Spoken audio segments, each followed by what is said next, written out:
hey man, if things aren't laying themselves out in front of you, the way that is necessary for you to live a full and engaged life and not be cynical and bitter and twisted and cruel and vengeful and disappointed and all of that, it's just possible that you're not aiming at the right thing. And man, that is a question worth asking. Well, it's the question people do ask. It's like, well, what's the purpose of life? Well, it's the same question. What should I aim at? Those are the same questions.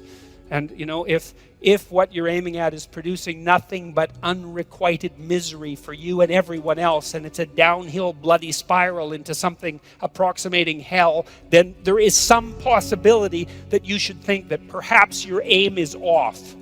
So, and I don't want to overplay my hand on that either, too, because I know perfectly well that, you know, if you're suffering, if you're depressed, if you're miserable, it might be a consequence of really bad luck. You know, like people get sick, and good people get sick, right? Everyone knows that. You know, good people, they get sick and they die. And so you can't say, well, if you're miserable and sick, it's because there's something, you know, bad about you, because then that would be the case for everyone, always, whenever they get ill, and you could just blame ill people. It's like, well, it serves you right that you're sick because you're a bad person. It happens a lot, actually, with ill people, you know, and it's an unfortunate thing. So I know there's an element of chance to all this, and I don't want to downplay that. You know, we are dust in the wind, to use a terrible cliche from a 70s rock song. We're blown hither and thither by events that are somewhat beyond our control, but that's still not the point. The point is that to a large degree, you can determine the manner in which the world manifests itself to you by changing your aim. And so then that opens up the entire domain of philosophy. You think, what good is philosophy? And people think that all the time. What good is philosophy? It's like, hey, philosophy is about value. Well, what use is value? Well, value determines your aim. Well, who cares what your aim is? Well, your aim determines the manner in which the world lays itself out to you emotionally. Well, who cares about that? No one says that. The argument stops there because no one, especially no one who's been seriously hurt or seriously depressed, like in pain, no one ever says, oh, well, who cares about that? Because if you can say that about your pain, all that means is you actually haven't been in pain. Because if you're in enough pain, you will not say that, that's for sure. So, you need to know what to aim at. So, now you aim at something, you got a goal, and then you see that you're making progress towards the goal. That's a good thing. That makes you happy.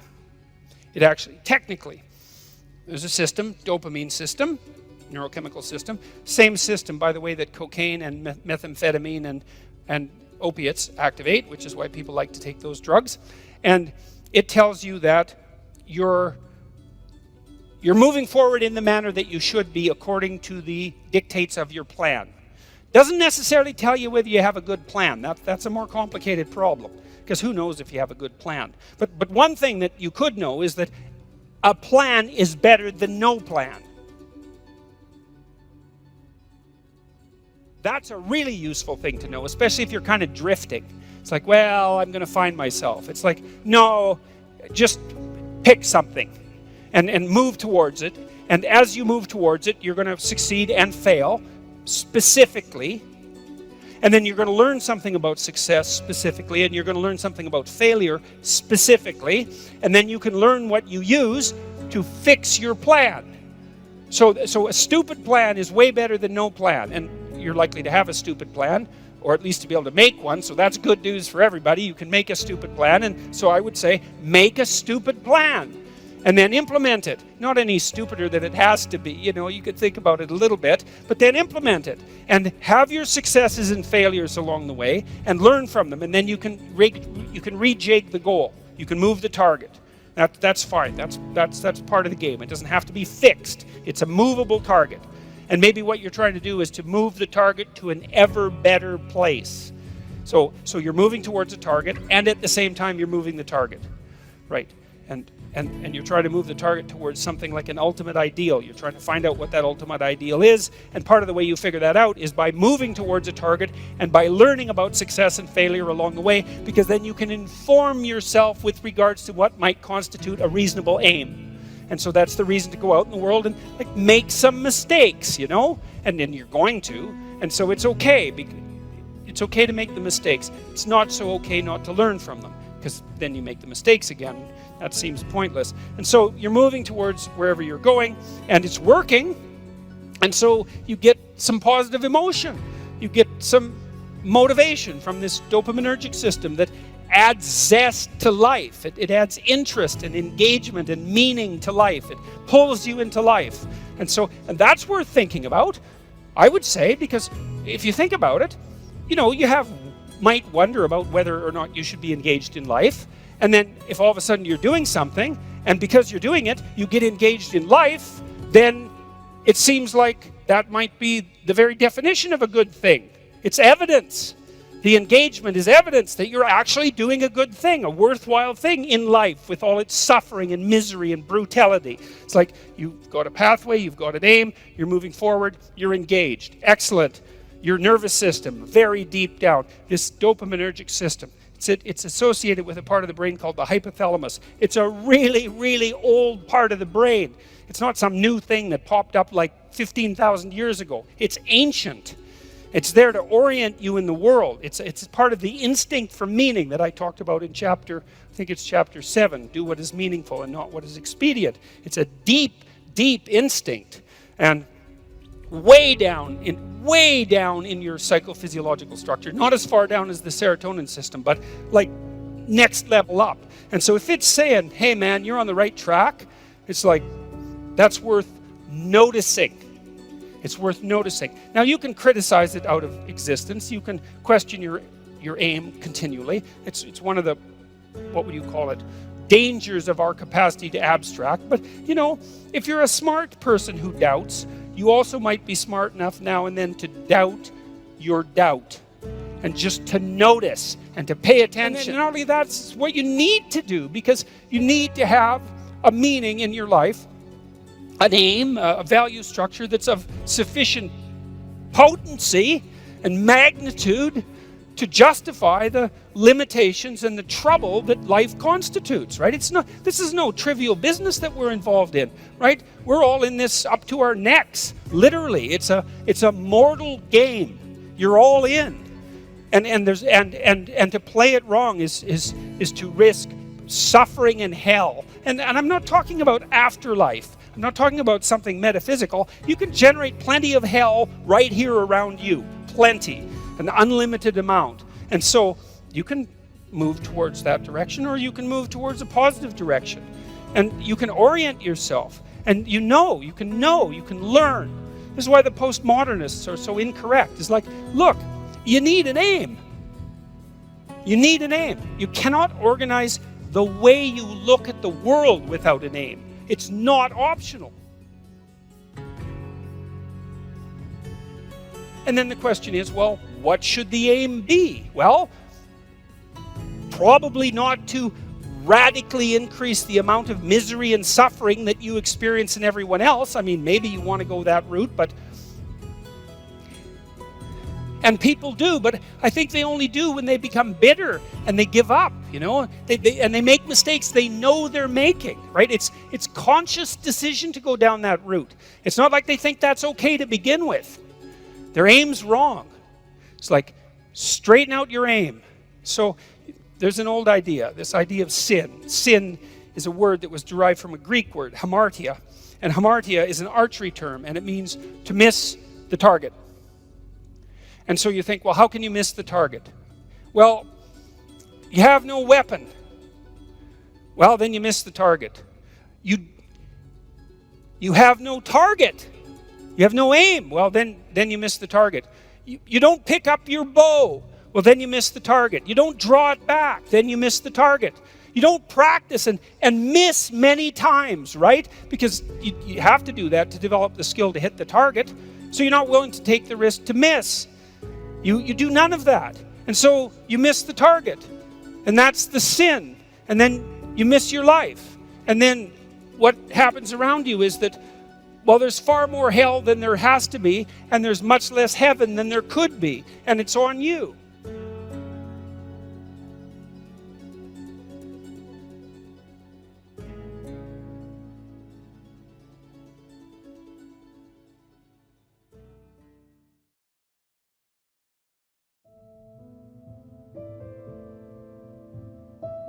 For better or worse, life is short.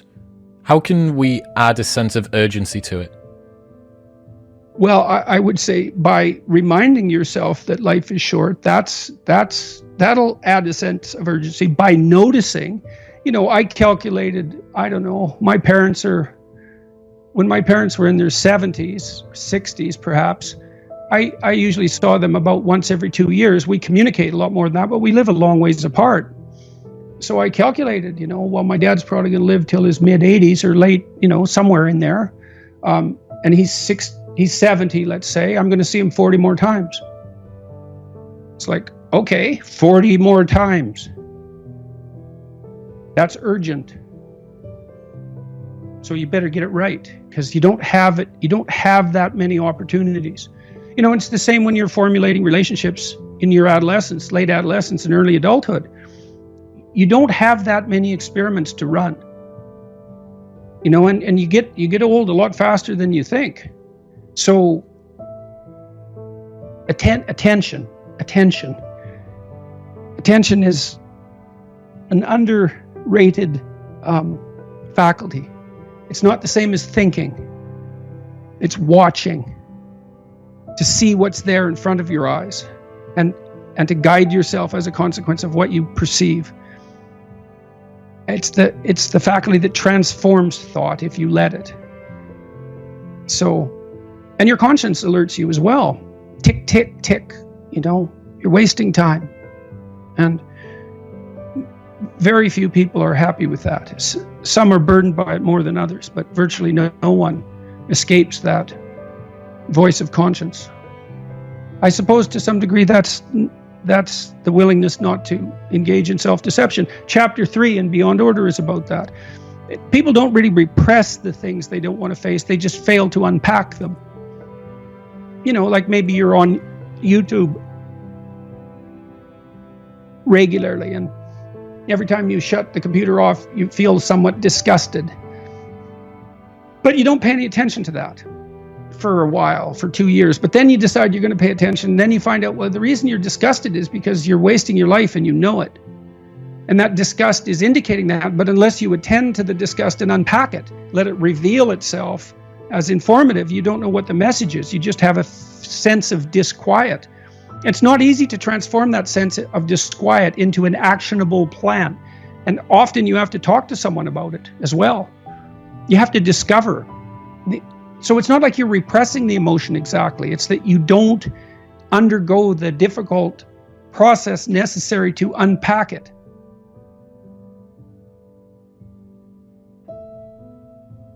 If the goal of life is to live a life which in retrospect we are glad that we lived, it's important to give ourselves perspective, to develop that metacognizance, to step away from the urgent, to step away from the phenomenological day-to-day existence, because the present self is a petulant child. It's lazy and it wants the path of least resistance and that glass of wine and that new movie on Netflix and the couch looks really comfortable. Very rarely does it do... Yeah, well, that's the danger with impulsive happiness, is that it does have that present-bound quality. And in retrospect, that can lead to a life that's not well lived. Generally, yes. Life definitely places philosophical demands on you, whether you want it to or not. And so it is useful to step back. I mean, that's likely why the trait openness evolved. That's the creativity dimension. That's the dimension that allows people to engage in philosophical discourse and to think laterally. And it does allow you to step back and look at things on a broader scale and to generate creative alternatives.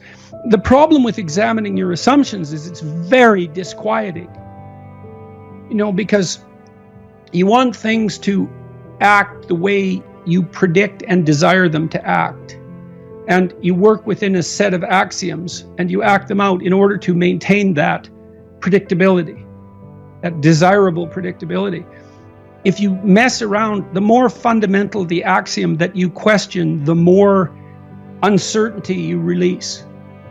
And some of that can be positive, but plenty of it can be anxiety provoking. I mean, just imagine that you're in a relationship and it's maybe a year into it and you haven't formalized and finalized it, but then one day you allow yourself to ask the question, is this the relationship I want to be in? Well, that's a fundamental question, but just imagine now you're destabilizing your entire future. You're destabilizing your present. You're destabilizing your past. Because while engaging in the relationship, you're acting out the assumption that it's the proper relationship. But now you question that. That means the story you told yourself about what was happening while it happened, even though it's already happened, was wrong and something else had happened. And then you have to think through what actually happened. So it's unbelievably demanding. And the more axiomatic the assumption, the more certainty is cast into troublesome chaos. Now, you could say, yeah, but the alternative is worse. And I believe that often that's true. But the thing about the alternative is that you can always forestall it. And it's a very powerful temptation, and no wonder. Do you want to dig up the body now, or do you want to wait a month? It's like, well, it'll be more rotten in a month, but it's not a month. It's not now, right? It's not now. And so I understand why people don't want to delve into things, even if their emotions indicate that they should. I mean, I would see this all the time. If you're trying to settle an important issue with your partner, let's say, that can be a tremendously troublesome excavation process. And there's no shortage of pain. But if you sort it out, then maybe things can be better. Doesn't mean it's easy or pleasant. Quite the contrary. It's like surgery. It's like surgery to remove something, that shouldn't be there. It's necessary, but man, it's still surgery. Or learning that it is an existential threat, but that you can handle it. Correct. Which is really what people learn in exposure therapy that's effective, is the thing they're afraid of is frightening, but they're tougher than they think. And so, and that's very useful to learn. Yes, I do believe, well, it's also the case that if you decide that you're going to delve into trouble as it arises, you're likely not to avoid the delve-in process more than necessary, so the thing won't grow into a monster that's quite so large, and so once the relationship you have with your intimate partner is reasonably well constituted and you decide that you're going to address problems as they arise, then it's less burdensome than the total reconfiguration that might be necessary before any of that has been started. It's like it's a form of mental hygiene, I would say, in some sense, and you do get better at that with practice.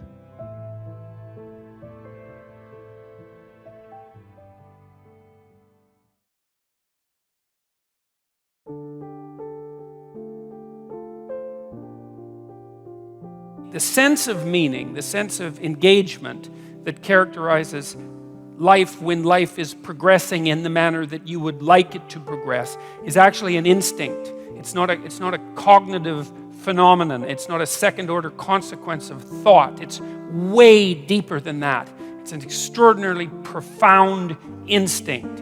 And so that's really worth thinking about, assuming, as you might, that we're adapted creatures and that our instincts guide us in the world so that we can survive and so that we can reproduce and so that we can exist over long periods of time. The fact that an instinct of that depth exists and that it's associated with the sense of vital engagement in being, let's say, is a good indication, as good an indication as there is, that there's something truly real about it. And I would say that might even be more important than the knowledge of the role that the serotonin system plays in adjudicating hierarchical position. Because, we tend to think of meaning as something that people create as a secondary consequence through thinking or through philosophy or something like that. And when we think that, it's easy to criticize it. It's easy to become cynical about it. It's easy to lose faith in it.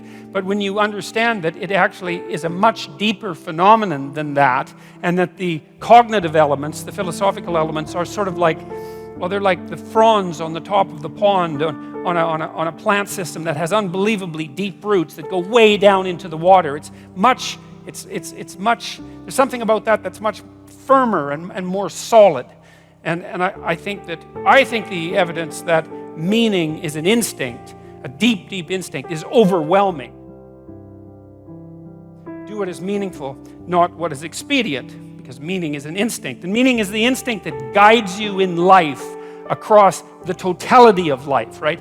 What's expedient, that's what you might want to do right now in an impulsive sense, right? Because you're driven forward by, anger or anxiety or frustration or disappointment or despair, some sort of one-eyed motivational monster that's got you in its grip that really isn't considering everything at once, right? Like considering your life tomorrow or your life next week or your family's life or maybe even your well-being half an hour from now, because you lash out in anger, and it's you can people do that. It's understandable. Sometimes it's even necessary, but it's not wise generally. And the instinct for meaning seems to be a consequence of the integration of all of those underlying motivations and emotions with social being, and then the manifestation of something like the proper pathway forward. And you need that because you need to know how to move forward in life, because you need to move forward in life. You need to act in life. And the other thing that's, I suppose, part and parcel of, let's say, 12 rules for life is the insistence upon action as of primary import. We're not fundamentally creatures who passively perceive the objective world. That's not the goal of our perceptual systems. It's not the goal of our memory. The reason that you have memories isn't to remember the past.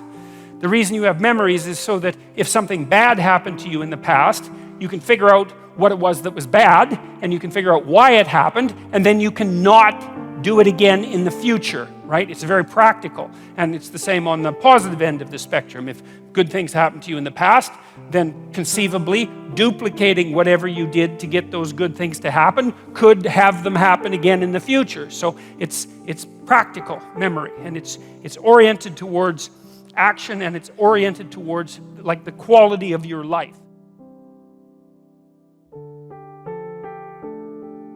You've seen bullseyes, classical arrow, archery bullseyes. I think they're red in the middle usually, right?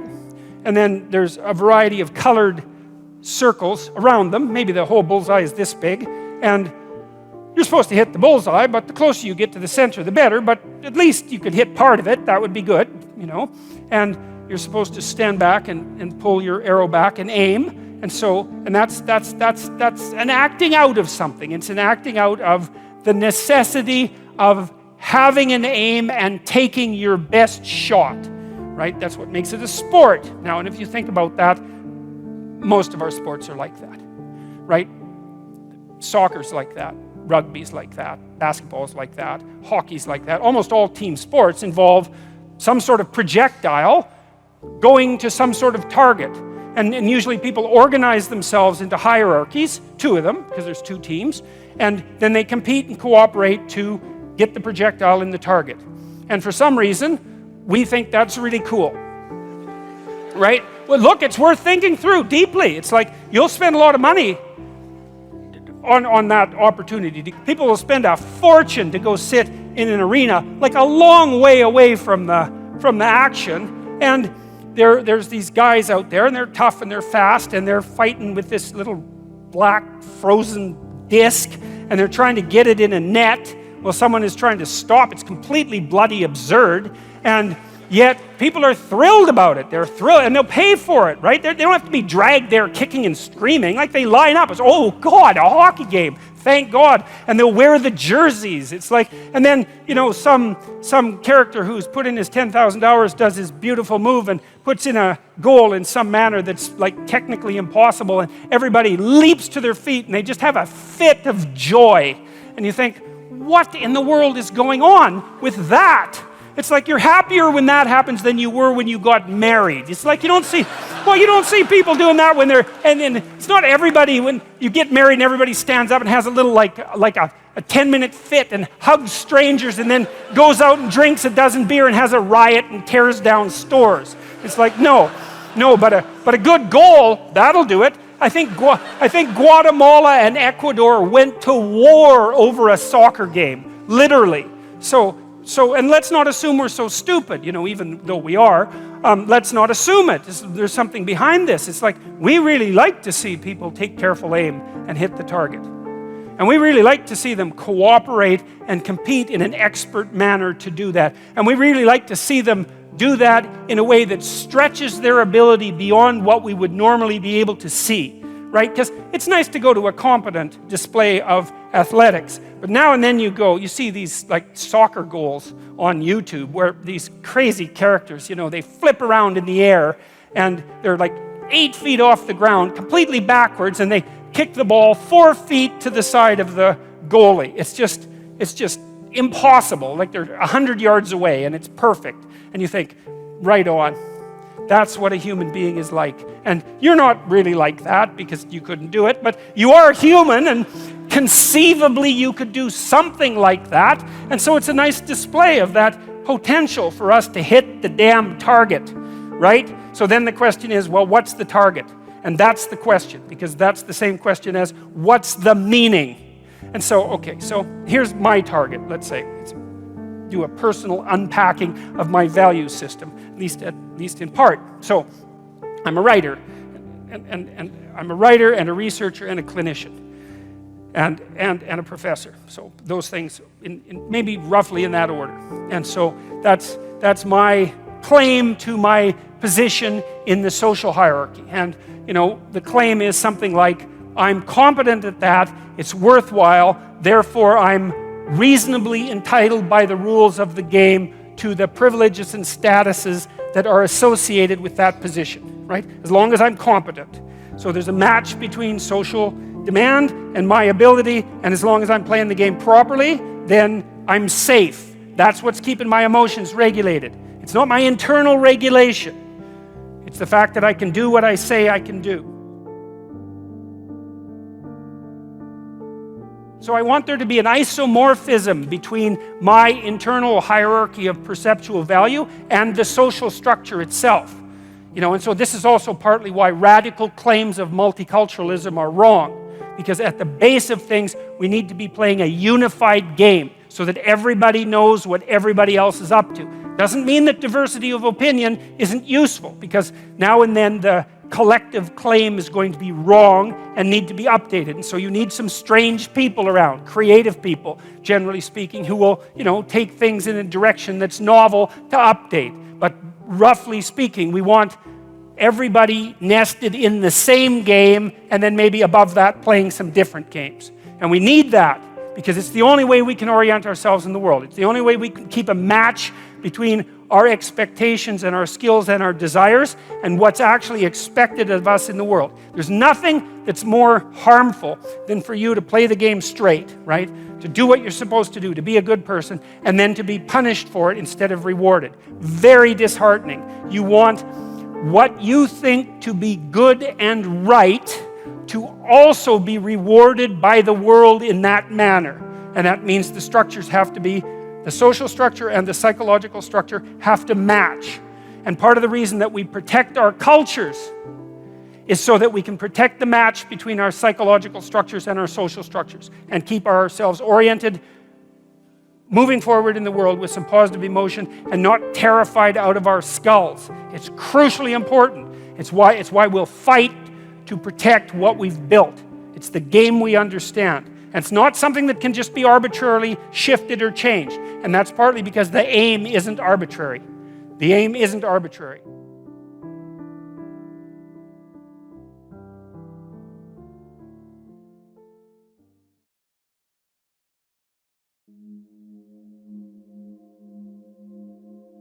In chapter 11, which is do not allow yourself to become deceitful, arrogant, or resentful, it's kind of a summary chapter of everything I've ever written, I would say.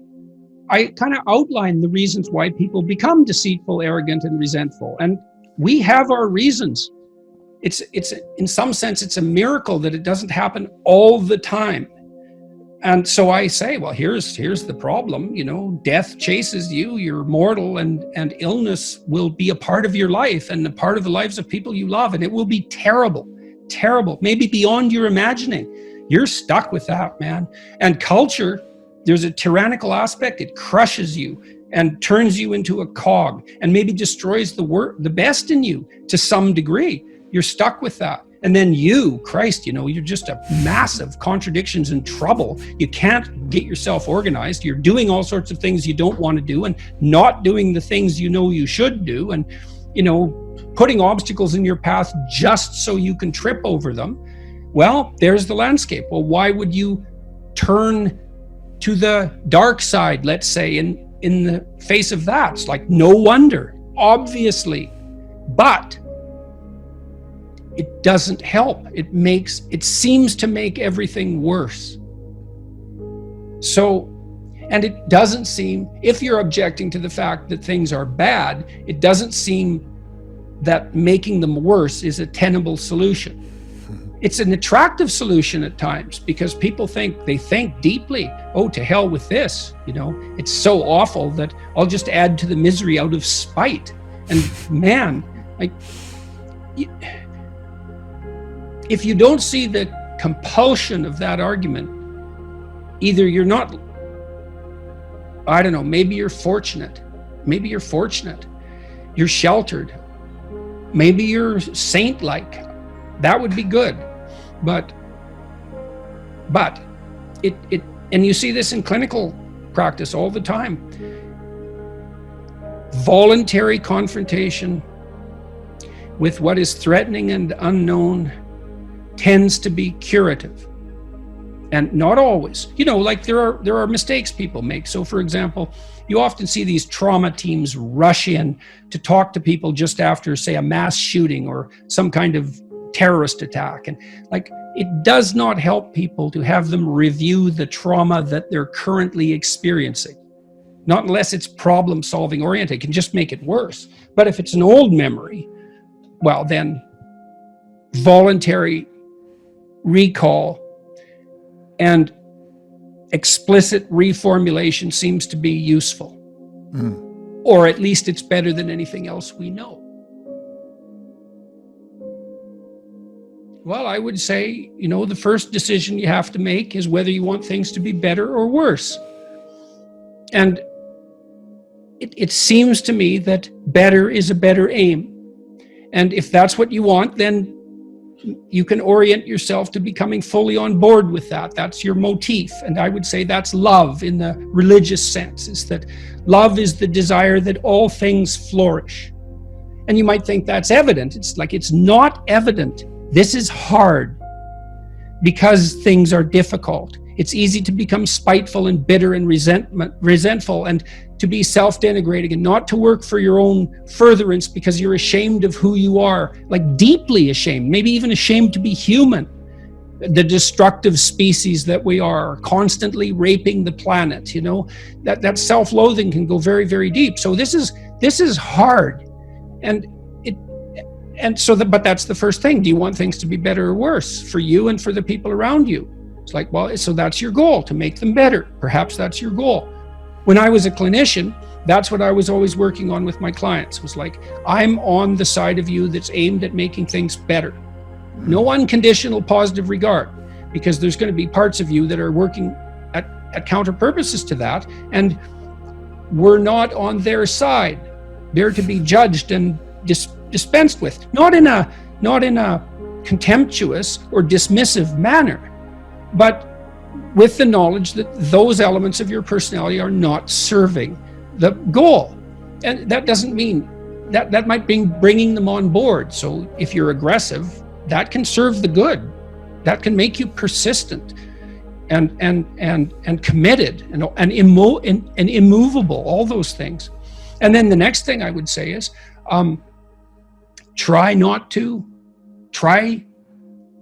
watch for resentment, arrogance, and deceit.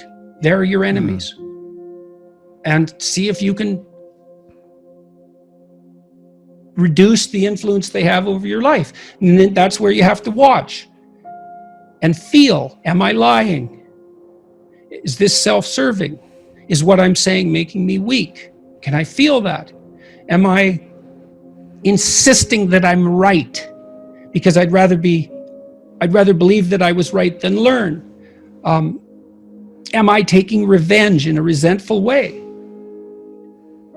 Those are good questions of conscience. It's highly probable that you're doing that in many places. Maybe you can dispense with that carefully over time and see what happens. And putting our everything into it, because that's where we'll really learn, by giving that endeavor. Well, that's towards a good our aim. It's a good aim, but you can start with even a little couple of percents of you aim towards that. You can start badly, and that's a useful thing to know too, is like, you can improve your life a little bit at a time. And it's very difficult to be all in. We talked about that earlier. Who knows who you could be if you were everything you could be? That is a limitless case. What would it be like if you stopped doing all the stupid things that you're doing and took advantage of all the opportunities that came your way and aimed at the highest good? Who knows what you could be? You could certainly be more than you are. Everyone knows that, I think, and everyone suffers that knowledge. It's from that their feelings of inadequacy spring. That can be pathologized too. I know people can be way harder on themselves than is actually good for them. That's not what I mean. It's hard to distinguish between those even, but it can be done, I think.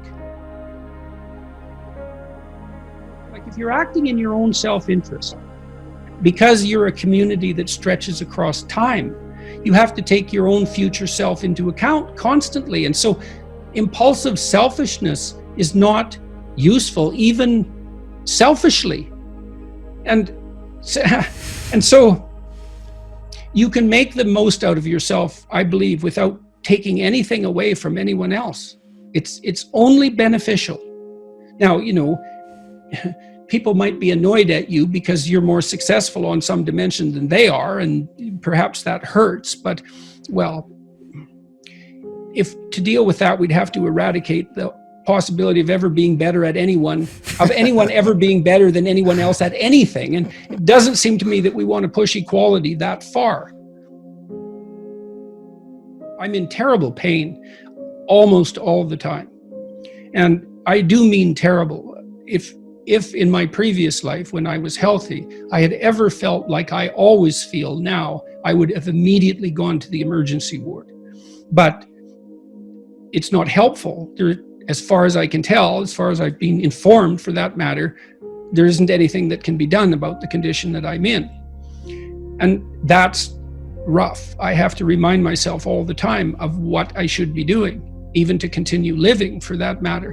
And I'm constantly reminding myself to be grateful, and as an act of courage. And I do explain that a little bit in Beyond Order. Something I really realized about gratitude is that gratitude at one level is it's a voluntary act of courage. And I'm not trying to make out a case for myself being particularly courageous. That isn't what I mean. I mean that it's a risk to be grateful. It's a decision that opens you up in some ways. And you're sort of grateful despite it all. It's a great gratitude, I suppose, as a marker of faith. And that faith is even, in some sense, belief in the impossible. Despite all this, it's good.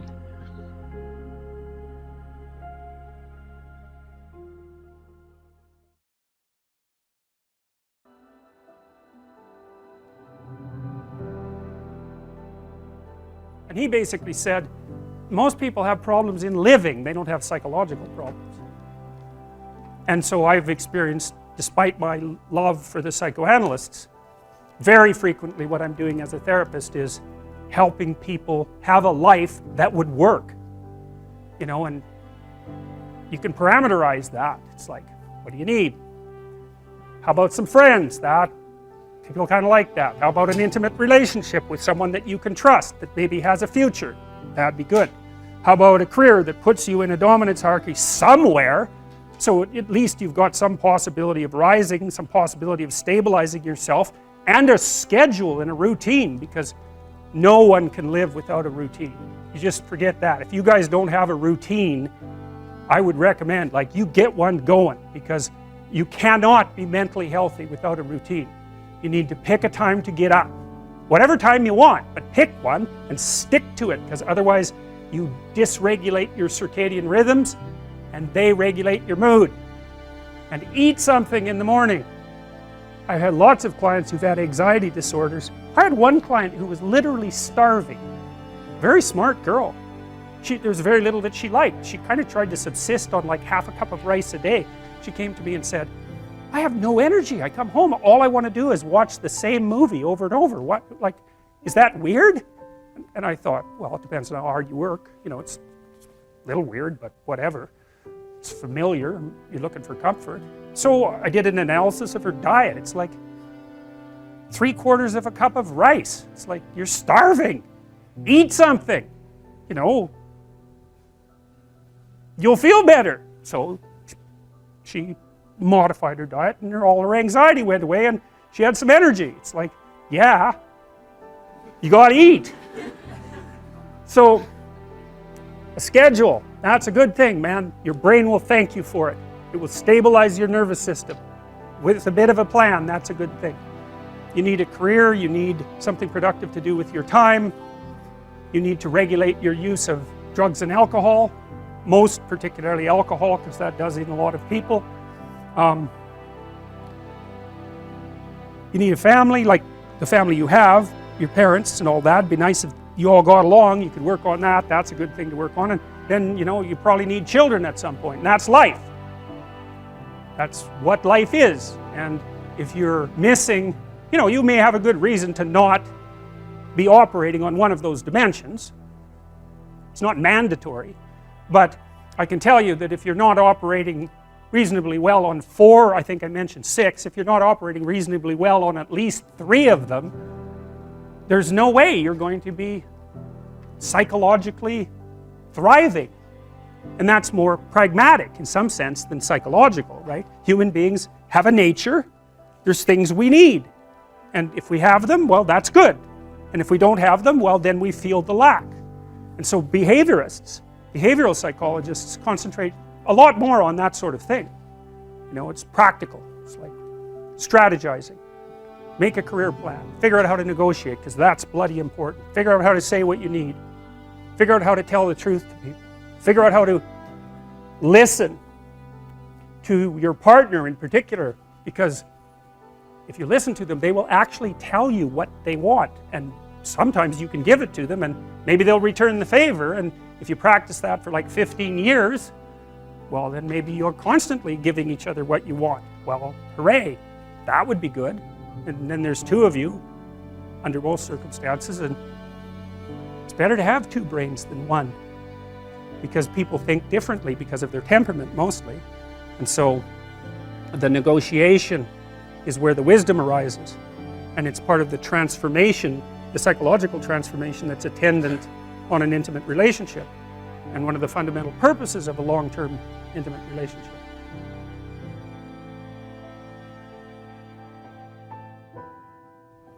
You're in a class, it's near the beginning of the semester, you write an exam or you hand in an essay and you don't get the mark that you desired. Okay, so what are your options? Well, one option would be, so you've hit an anomaly, things didn't happen the way you wanted them to happen. And so maybe you say, geez, that was a boring and stupid class anyways, this gives me an excuse to get out, and so that's not such a negative thing.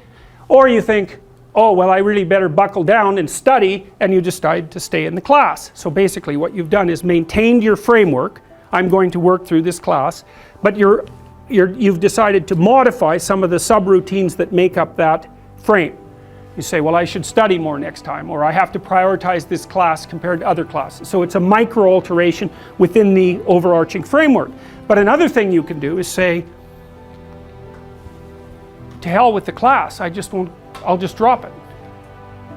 And so the advantage to that is problem gone. The disadvantage is, well, now you have a different problem, which is, okay, fine, you drop the class, do you have another class that you can replace it with? is that a good way of dealing with a micro failure, you know, to move up a level of analysis and throw out the whole frame? Because you could also say, well, maybe I should just drop out of university and maybe I should go hang myself, you know. Well, it's the same line of logic, it's just taken up to a higher degree of abstraction. And so, generally speaking, you don't want to solve a problem by moving up a level and wiping out the frame within which the problem was experienced. You want to do that carefully, because in principle, the frame that you were working within you'd already assigned value to it and worked at it. You've already invested in it. It's a big sacrifice to blow out the whole frame. Now, sometimes you can do it. So anyways, what happens is, well, you get the bad grade and you're upset about it, and so you've been plunged from your happy, satiated state, let's say, into a state of relative chaos. And the chaos is, oh, I hit an obstacle, I didn't expect it, and now I don't know what to do. And so what does it mean to not know what to do? Well, it can mean I need to study harder. It can mean I should drop this course. It can mean I should major in a different subject. It could mean maybe I shouldn't be in university. It could mean maybe my future plans have been formulated badly. It can mean my future plans have been formulated badly because I don't understand myself very well and I've been telling lies about my past, right? The thing can really expand on you. And that's what the chaotic domain is. That's the re-manifestation of those things that you had considered irrelevant, right? Because when you go to pick up the exam, you've got your identity as a competent student intact. You're not questioning whether you should be in the course or whether you should be in that major or whether you should be in university. None of that. That's all in the implicitly accepted category.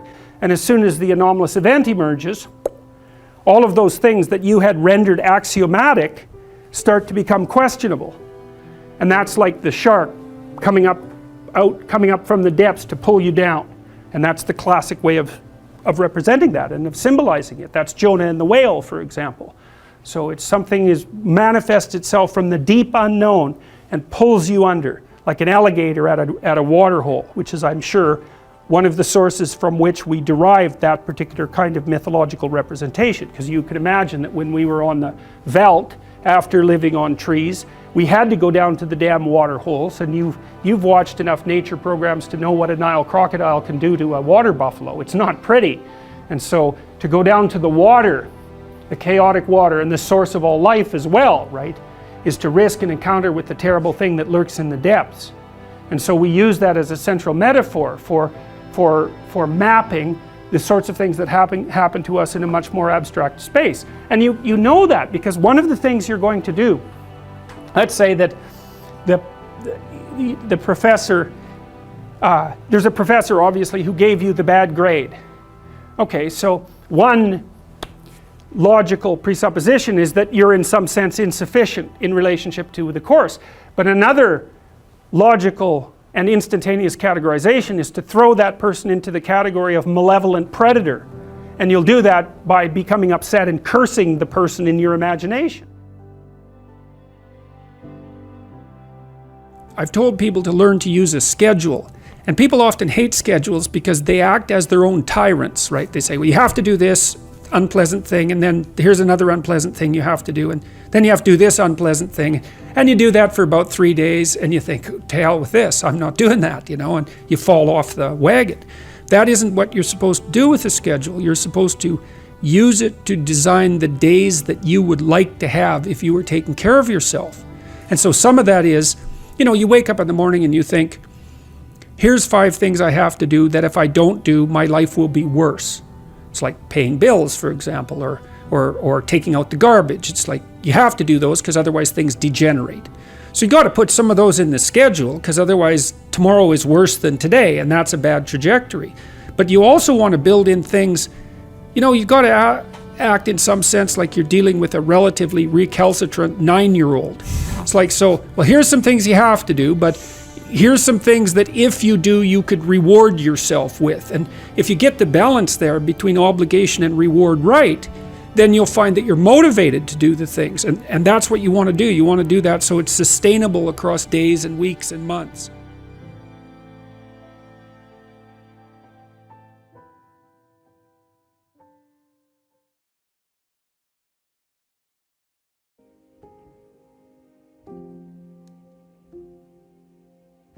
I'm doing one thing really stupidly that I should stop doing. It's like, how long is it going to take you to figure out what that is? It's about 2 seconds, right? You've known it forever. And you could even make it less demanding. You could say, there are some stupid things that I'm doing that I know are stupid and wrong, that I could stop doing, that I would stop doing. And then you can just start with that. And you can just do that. And maybe it's just a little thing, although it's not, because it's a step forward on the proper voyage. It's not a small thing. And you think, well, what would happen? You could say, let's do this for a year or even a month. Just try not to do things you know to be stupid and wrong for a month. And that means not to say things you know to be stupid and wrong as well. Maybe that's the most important thing. Just do it as an experiment.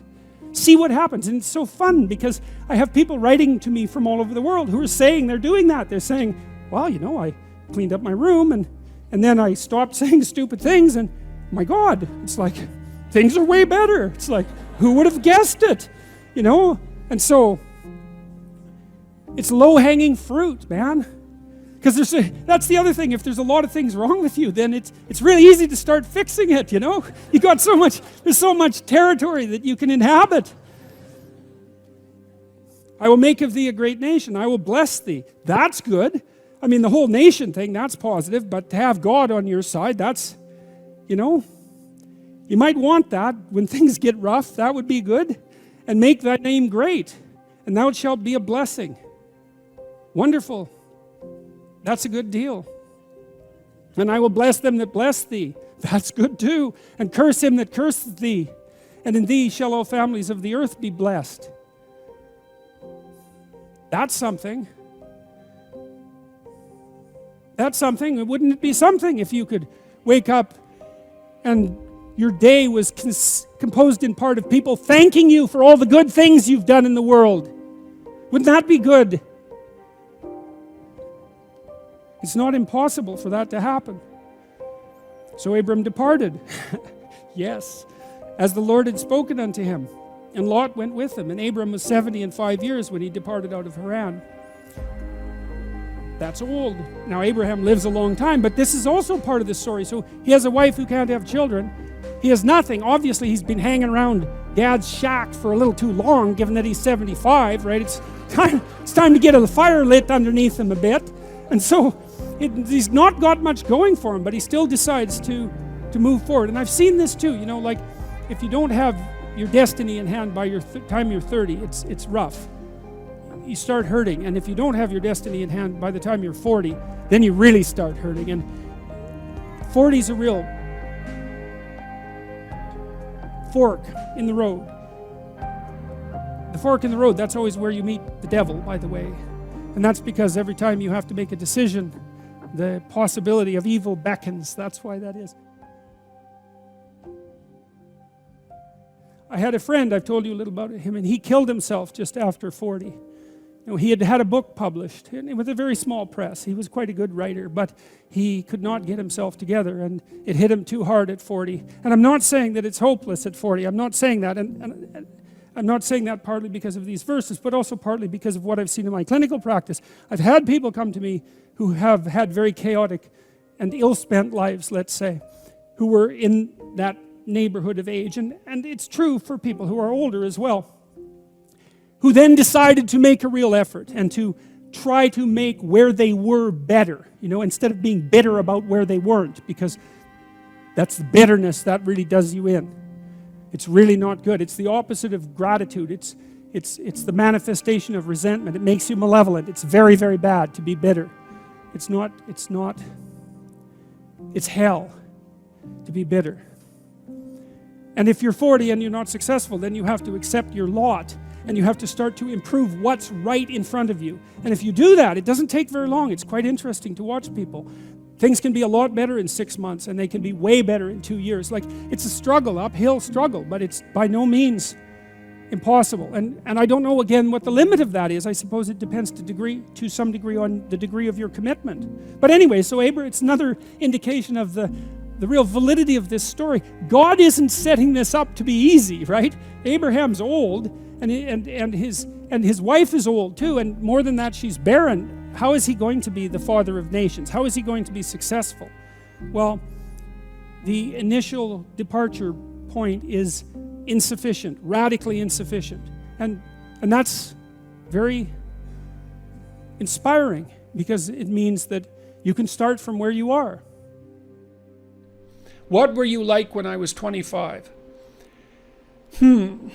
Well, I was obsessed. 25, so that would have been 87. I'd been in graduate school for 2 years. Well, when I was 25 or so, I probably weighed about 138 pounds. I smoked like a pack of cigarettes a day. I drank tremendous amount of alcohol. I was from northern Alberta, this rough little town up in northern Alberta called Fairview, and there were long winters there, and my friends were heavy drinkers, and most of them dropped out of school by the time they were 15 or 16, went off to work on the oil rigs, and it was a rough town, and we drank a lot. I started when I was 14, and and so I had a lot of bad habits, let's say, and and I wasn't in great shape physically, and I was also still intellectually obsessed as I am now, and so that would have been in 85. But I decided around then, about 85, 84, something like that, maybe a little earlier, that I was really going to try to get my act together, and so I started doing that. First of all, I quit smoking. Well, that took a long time, because I eventually had to quit drinking too in order to quit smoking, and I started working out, started playing sports, which I'd never done. I was a small kid. I'd been skipped a grade, and I was small for my age, so sports were never, especially team sports, were never really a domain of expertise for me. Although I skied and went trapping with my dad, went cross-country skiing and camping and all that. So, but when I went to graduate school, I started swimming. The first physical exercise routine I did, I enrolled in a swimsercise course, I think it was called. So it was me and this like really overweight kid, and like these 60-year-old women, and man, they could out exercise me like mad. It was really embarrassing. Me and the overweight kid, we'd be just panting ourselves 3/4 to death at the end of the bloody workout, and these 60-year-old women who weren't in great shape were like chatting away as if nothing was going on at all in the pool. So that was quite embarrassing, and as was going to the weight room, because when I started I could barely bench press 75 pounds, and people used to keep coming over and helping me, which was the last thing I bloody well wanted, but certainly needed. And I got to the point where I could bench press 225 pounds. I think that was the best I did, and I gained about 30 pounds of muscle in a year and a half. So that was a good thing. So like I was kind of a wild man, and I'm a little bit manic in my temperament, and so I was kind of going every direction at the same time. So, and I don't regret that. I had a fine time when I was a kid, but I needed really to get disciplined, and I had to do it because I was working on these hard problems that that I've been discussing with all of you, and I've been working on them really obsessively since I was probably about 18, maybe even earlier than that. Got to the point around 25 when I was in graduate school trying to get my PhD, so doing all my research. Like I published 15 papers by the time I graduated with my PhD, which was I think by a fairly large measure the most papers that any graduate student at that time had ever published at McGill. I think that's right. It might have been twice as many, or maybe twice as many, maybe even 3 times as many. And at the same time I wrote Maps of Meaning, which was a terribly difficult thing to do, because I was writing about 3 hours a day doing that, and I couldn't do all that and continue with my misbehavior, my sort of what would you say, my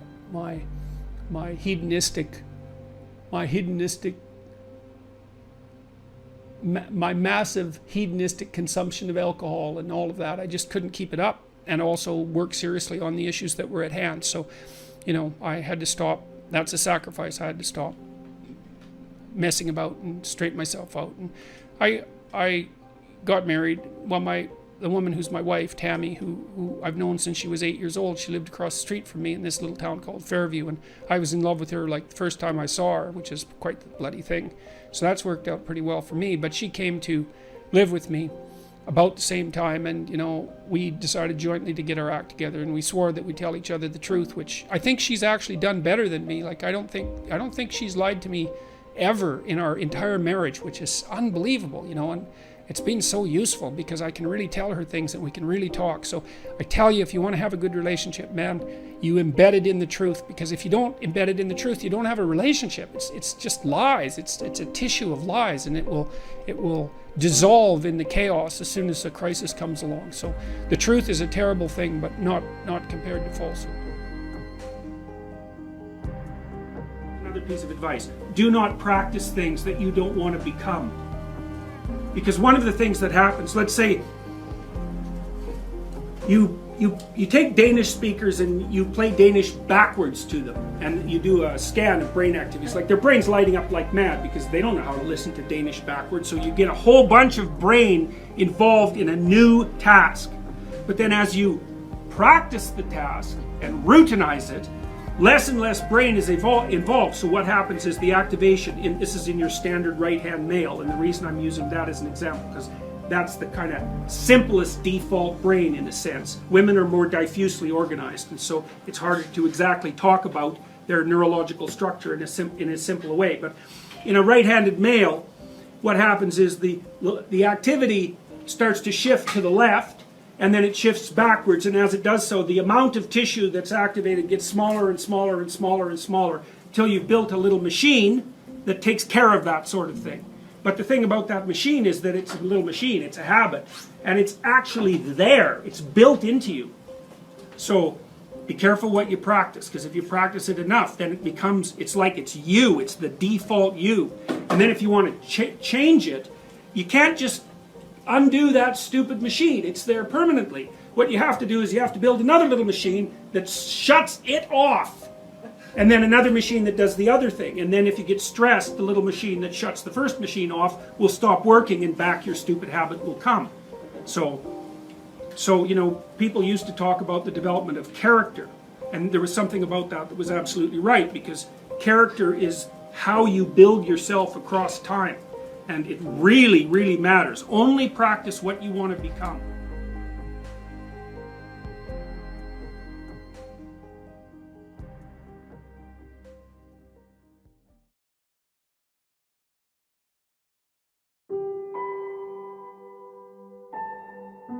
You got to know that there are differences in intelligence. It's really important. If you go into a job and you're not smart enough for that job, you're going to have one bloody miserable time. And you're going to make life wretched for the people around you, because you won't be able to handle the position.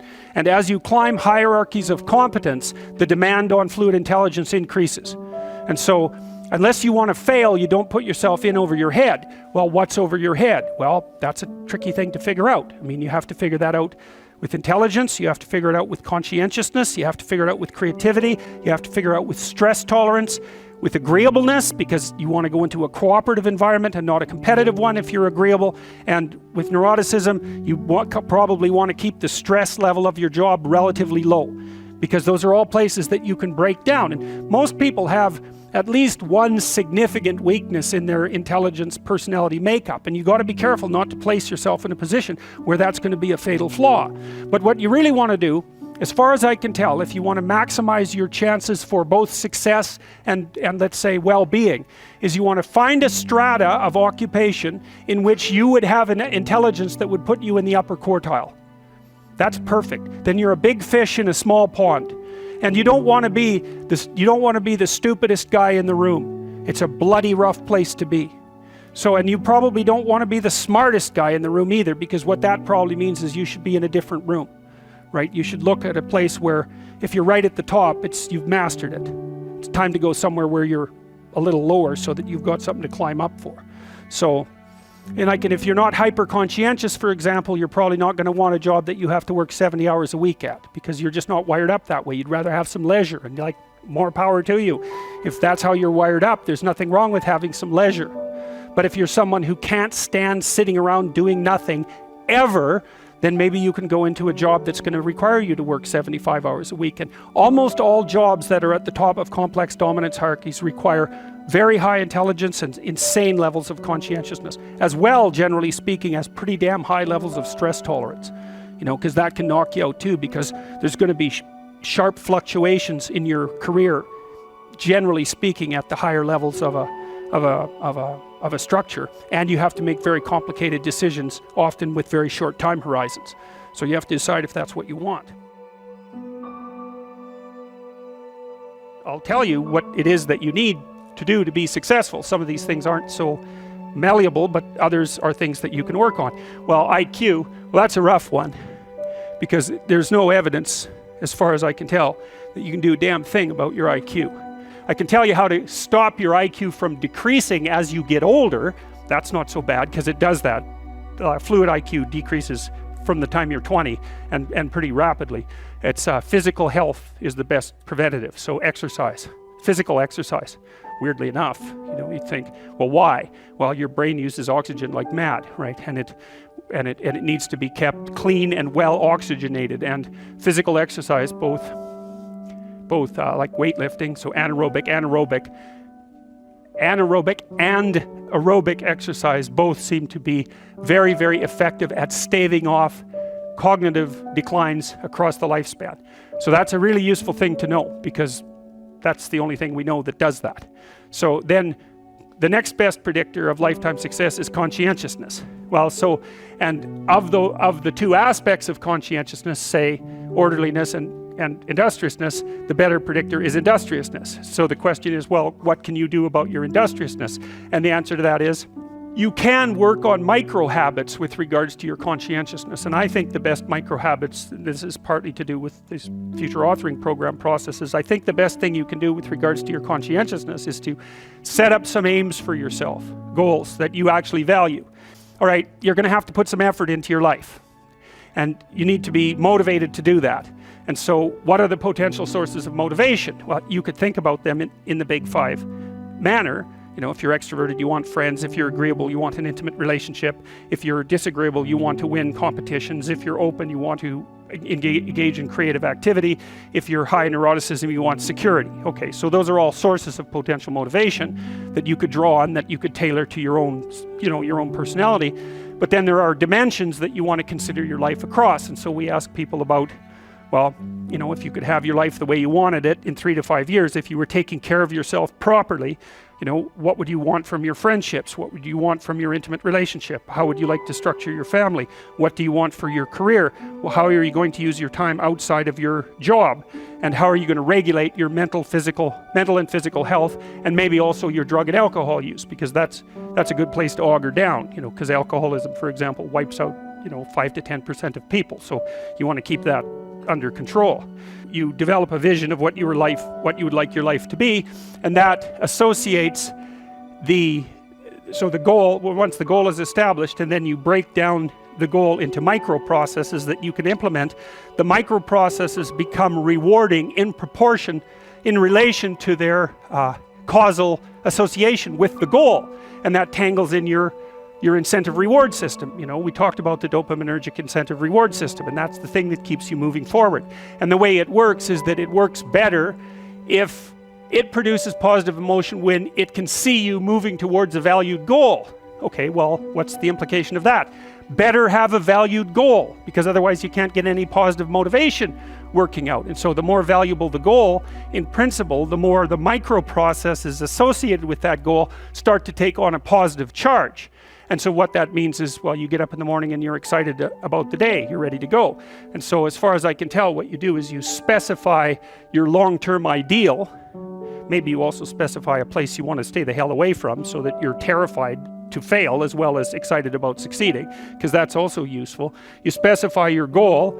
You do that in some sense as a unique individual. You want to specify goals that make you say, oh, if that could happen as a consequence of my efforts, it would clearly be worthwhile. Because the question always is, why do something?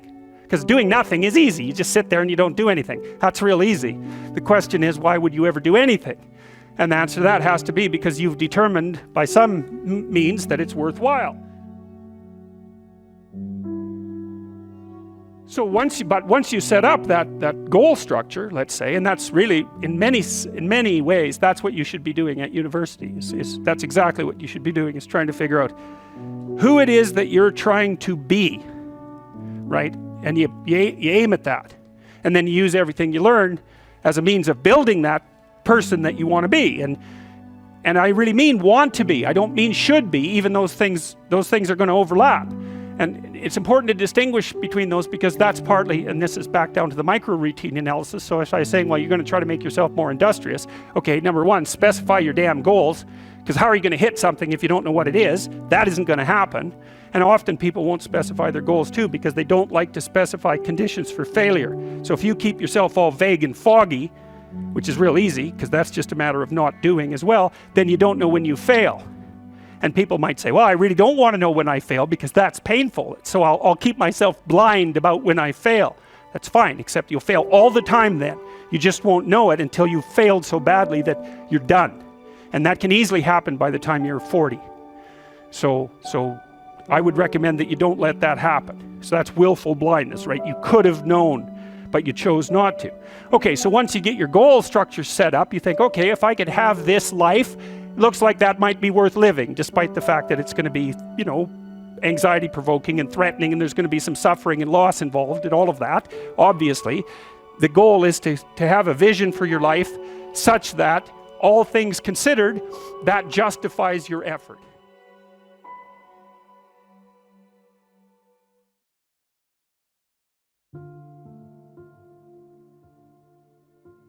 How can people cope with the pain of unreached potential? Well, that's a really good question. Look, every ideal is a judge, right? So you posit an ideal and instantly you're in inferior position in relationship to that ideal, and that can be crushing. Okay, so what do you do about that? Well, one answer is no ideals. Well, that's not a good answer, because then you don't have anything to do, right? And that deprives you of a main source of pleasure, which is generated as a consequence of observed movement towards a valued goal. So if you have a high goal and you see any movement towards it, there's a really powerful potential kick there. So you don't want to dispense with that. But then if you set up an ideal, it can judge you very harshly. So then you have to rearrange your reward philosophy. And instead of punishing yourself as a consequence of perceived distance, you reward yourself for incremental movement forward. And that's not just theoretical. Look, I was stopped by 3 guys on the street this week, 3 separate occasions, and they all told me the same thing. They said that they had read or something I wrote, or listened to something, or watched something, and that it had been helpful. And whenever anybody says that to me, I always ask them, okay, exactly what was helpful and what changed, because I want to know what's helping so that I can understand the target and hit it better. And generally people are pleased to tell me, although sometimes it takes them a while to formulate exactly the description. But all 3 of them said, I stopped comparing myself to other people. So I stopped comparing what I didn't have to what other people had. I left that off the table. And then I started to reward myself for improving over what I was yesterday. And that's profound change, because it means that you actually get your reward structure transformed. And that's a big deal, because that's your source of positive emotion and enthusiasm, encouragement, all of that. So now you can start to encourage yourself for genuine improvement. And it's also pragmatically extremely intelligent, because incremental improvement repeated is virtually unstoppable.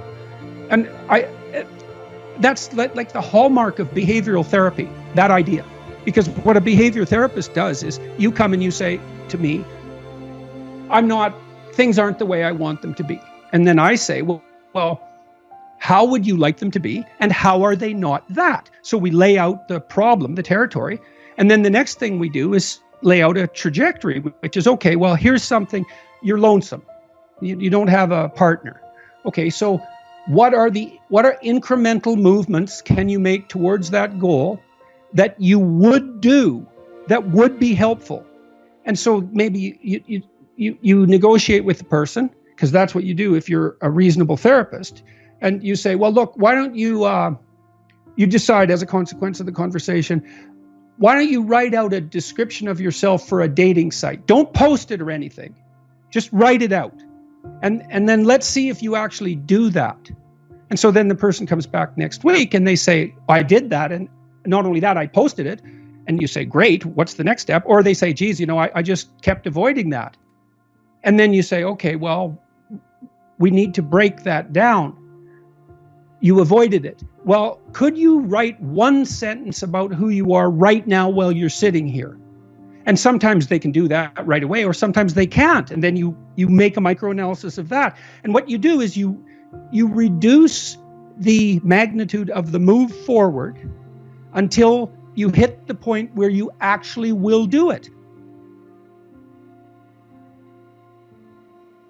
And that's like the secret to good negotiation as well. If you're negotiating with your wife, maybe you want one of her behaviors to change. And then obviously she has to be on board with that. And hypothetically, that's going to be a reciprocal process. But what you want to do is find a small improvement that is measurable, that's implementable, that will be implemented, that you can then reward. And that's how you can have your ideal. You can have whatever ideal you want as long as you're willing to reduce your movement forward to achievable increments. But that's okay because they compound.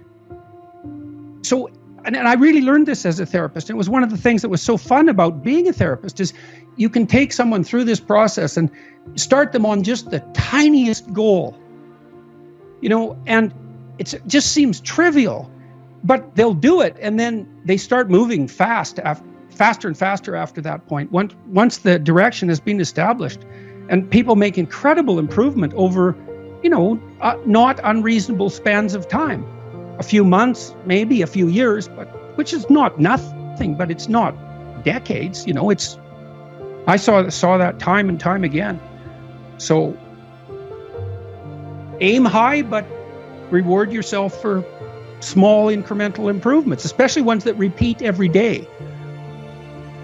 I think that's one of the challenges we have in the modern era, because social media shows us the highlight reel of everybody else's life, but we get to watch our own failings from a front row seat, right? We watch ourselves blunder through life. We realize just how far away from our potential we are. But nobody else actually knows that. No one else knows the podcast you could have recorded, the business that you could have built, the book that you could have written. In a very, very real sense, you are only ever competing against yourself, but because everything's... Well, and it's absolutely right. That's why the individual, that's exactly why group categorization of people is so dreadfully wrong. It's like you really are your only comparison group, especially as you get older, because your life is so idiosyncratic and peculiar that look, you have to care what other people think. It's stupid to think otherwise because you have to be social and you have to be aware of what other people are doing and all of that. So this is psychopathic individuality, but it is genuinely true that no one has your set of opportunities and limitations. And so the comparison just isn't real. It can't be sufficiently multidimensional. Because maybe you see someone who's rich. I've met many people who are very, very rich. And you can look at their lives and they have these huge houses and material plenty, and they're shielded from many catastrophes that would hit someone without those resources harder. But their lives are still full of exactly the same troubles that characterize human life in general. And so you compare yourself on one dimension. You don't see, well, the person's worked 80 hours a week for 40 years and it's blown all his relationships out of the water. Now, the baboon here, who's supposed to be basically just a fool when the story was first written, he turned into what's essentially a shaman across time. So he represents the self from the Jungian perspective. Now, the self is everything you could be across time. So you imagine that there's you and there's the potential inside you, whatever that is, And potential is an interesting idea because it represents something that isn't yet real, yet we act like it's real. Because people will say to you, you should live up to your potential. And that potential is partly what you could be if you interacted with the world in a manner that would gain you the most information. right? Because you build yourself out of the information in the Piagetian sense. But it's deeper than that too, because we know that if you take yourself and you put yourself in a new environment, new genes turn on in your nervous system. They encode for new proteins. And so you're full of biological potential that won't be realized unless you move yourself around in the world into different challenging circumstances, and that'll turn on different circuits. So it's not merely that you're incorporating information from the outside world in the constructivist sense. It's that by exposing yourself to different environments, you put different physiological demands on yourself all the way down to the genetic level, and that manifests new elements of you. And so one of the things that happens to people, and this is a very common cultural notion, is that you should go on a pilgrimage at some point to somewhere central, and that would be, say, like the Rock in the Pride Rock in The Lion King, because you take yourself out of your dopey little village, and that's just the little bounded you that everyone knows and that isn't very expanded, and then you go somewhere dark and dangerous to the central place, and while you do that, you have adventures, and they toughen you and pull more out of you, like partly because you're becoming informed, which means information. It means you're becoming more organized at every level of analysis, but there's also more of you too.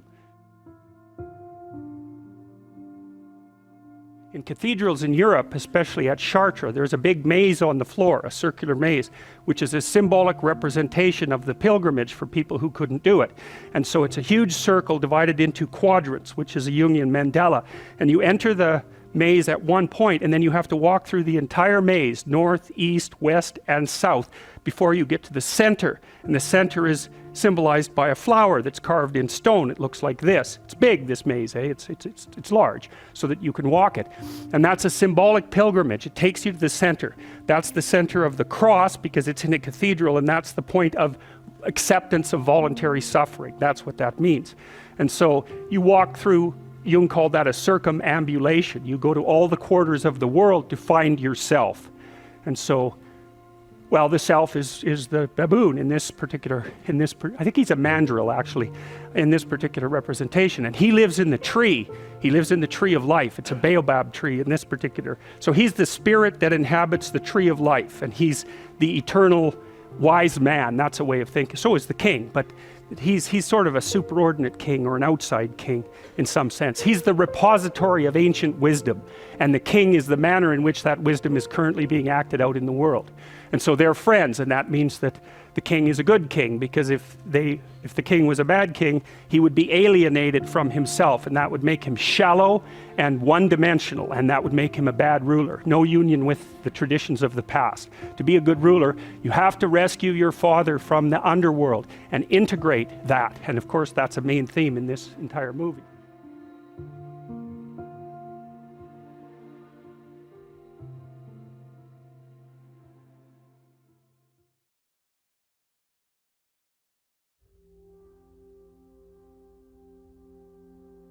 His proposition was that every ideal is a judge. And that makes perfect sense, because an ideal is something to which you aspire. And the gap between you and that ideal, if it's your ideal, is felt as judgment. And so that's one of the reasons people are very afraid to have an ideal, to make it. That's why I wrote, do not hide things in the fog. It's like, well, you should lay out an ideal. You should pursue an ideal. Why wouldn't you? Well, when you make your ideal explicit, it turns into your judge. Well, then you can listen to that judge and move forward and transform. But, it's pretty damn harsh. Because especially to begin with, you posit an ideal, especially if you're in a mess. God, every bit of you is being judged as unworthy. Yeah. There's endless reasons not to want that.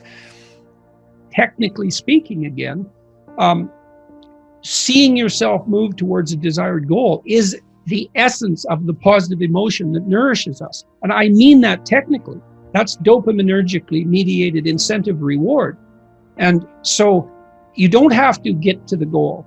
You have to aspire to the goal and move towards it. And that doesn't even matter if the goal recedes, which it will as you approach it, because your ability to conjure up what constitutes the ideal is going to become more sophisticated as you move towards it. And you might think, well, that's terrible, but it isn't, because it means the game doesn't have to end.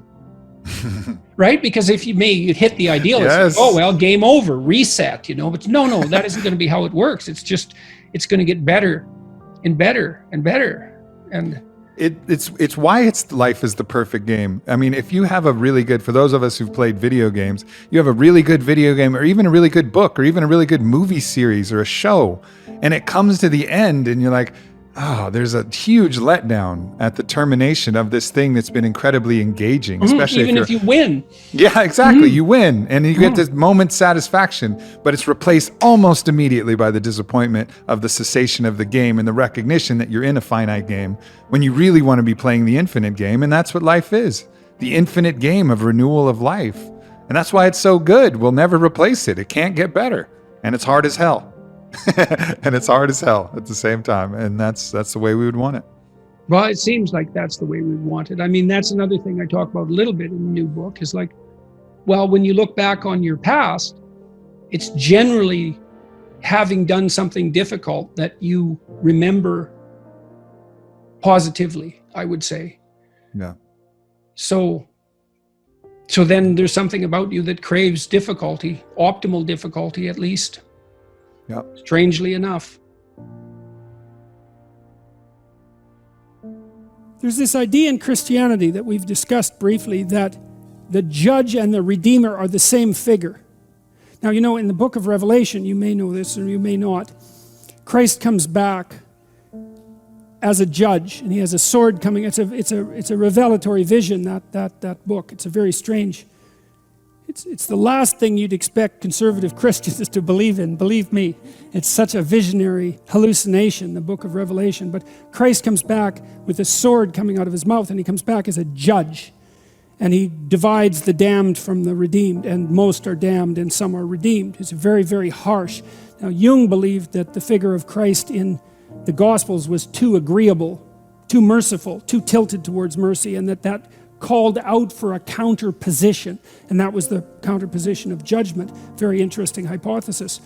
But then there's this melding of the two ideas that the judge and the redeemer are the same thing. Okay.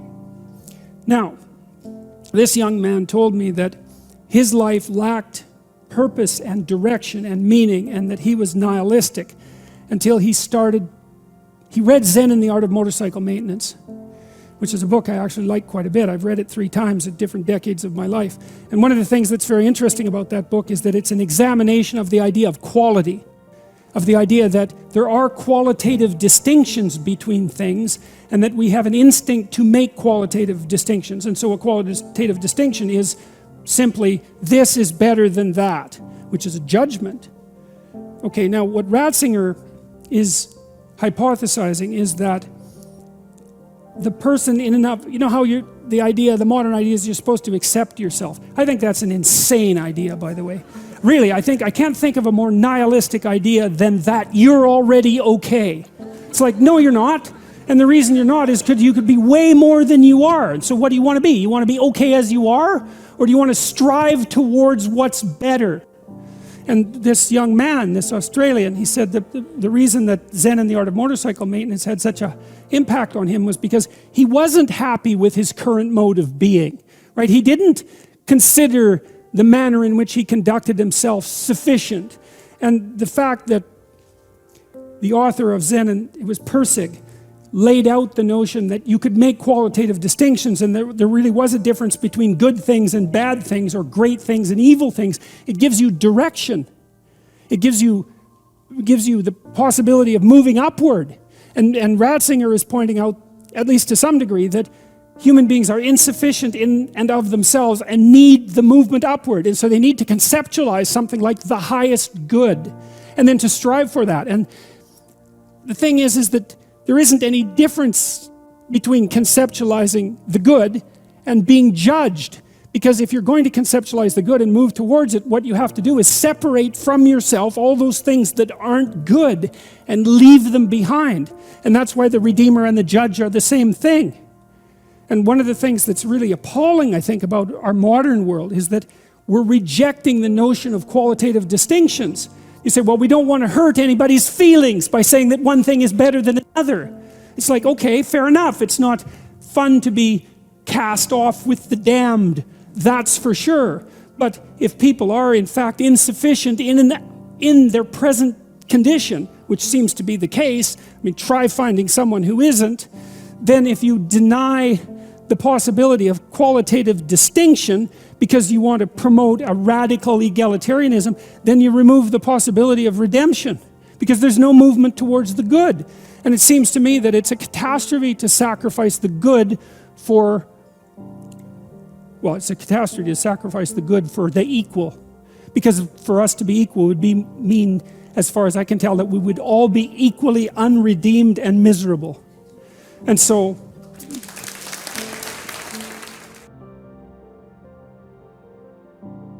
we remind ourselves constantly to be grateful. And I'm always trying to watch what I say and to feel it out so that I use my words carefully. And I'm attentive to that. And despite temptation, because I'm very disheartened in many ways.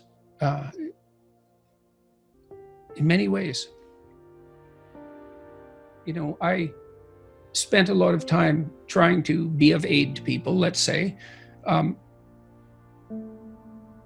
And the consequence of that, I suppose, was that when I needed it the most, I got a lot of that back. And that wasn't something I expected. It's like when my wife was sick in the hospital, we had hundreds of letters of support. Prayer groups contacted us and well-wishers who said, we hope, we're praying, we want this to work out, we're thinking about you. It's like, wow, that's great. It's sustaining. And certainly, I read the YouTube comments and so forth, and thank God most of them are positive. I don't know possibly how people live when that's not the case, because negative ones strike me to the core. So I'm a very peculiar person for what I'm doing, actually, because I don't have that much resilience in the face of criticism. I'm very sensitive to it. But fortunately, there seems to be a lot of support, and constantly, thank God. It's a remarkable thing. I can't believe it. I really can't believe it. And I'm pleased people seem to be responding to this book positively. I looked at some of the public reviews on Amazon, and there's not a lot of them yet, a couple of dozen, but they seem to be trending in the direction that I would hope for. And so good, I hope this book is helpful. I tried to make it full of things that were helpful to me,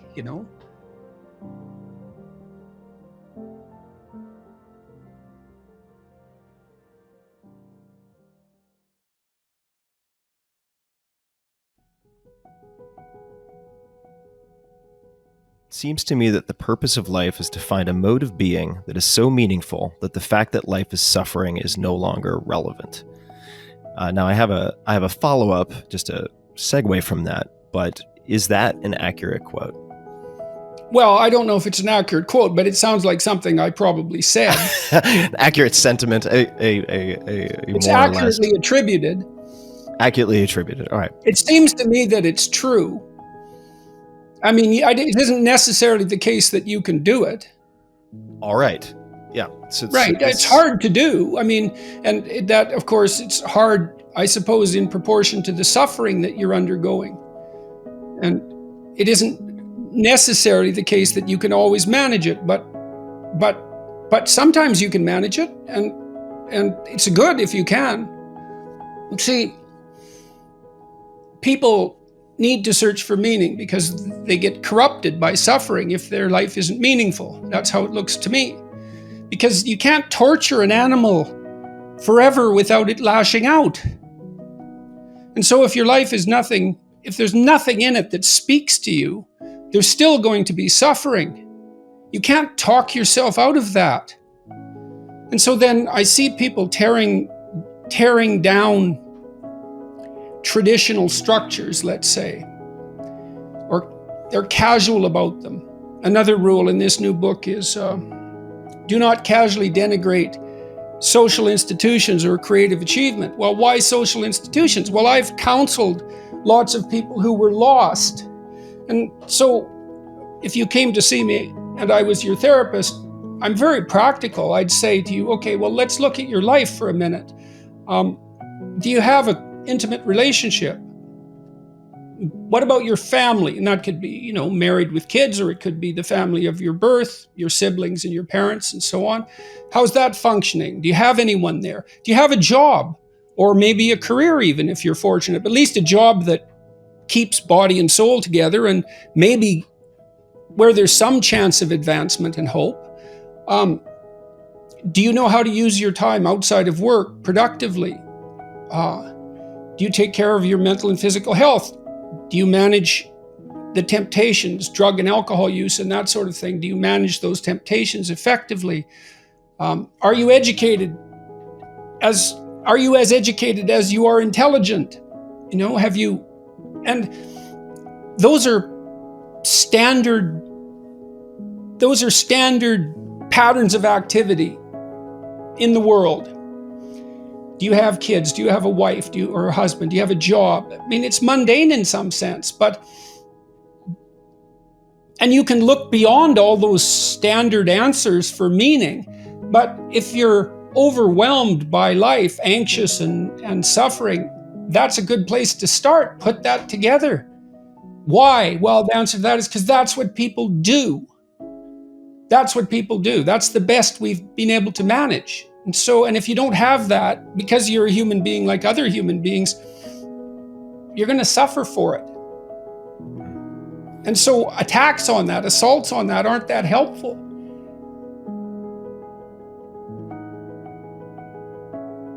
Like, I have this friend, he's an atheist, and he's wavering about this. He was born a communist. He was raised in Poland.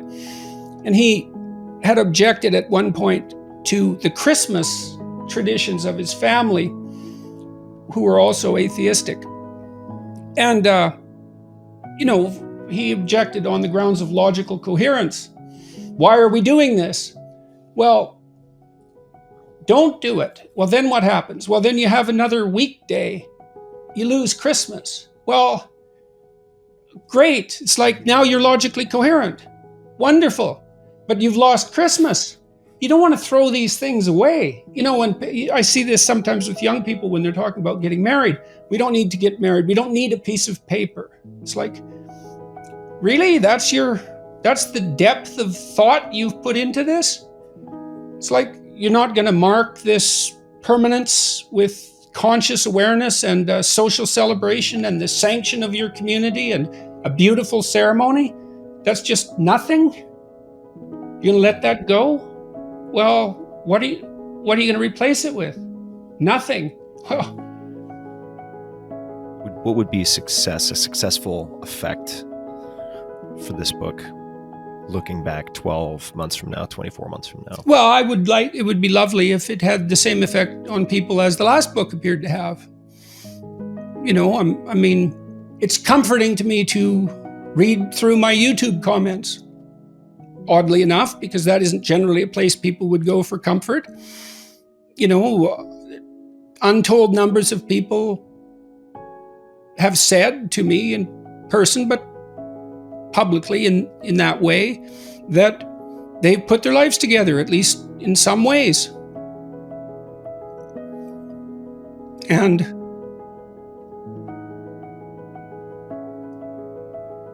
you talked about Viktor Frankl. When I wrote Maps of Meaning, I said, well, I was interested in malevolence. I was deeply affected by the accounts I'd read of what happened in the Second World War and in Germany and what happened in Soviet Union and in China. These horror shows that characterized the 20th century. Constrained malevolence. And so if you study malevolence, you start to understand what the opposite of that is. The opposite of malevolence is something like the hero's journey. And it's easy to be cynical about that, but Well, it's not that easy, because if you're cynical about that, then you undermine your own life. And everyone knows this. This is the other thing that's so interesting. Everyone knows this. You never teach someone you love to lie. You're always appalled if you have a son or daughter. You're always appalled if they don't tell the truth.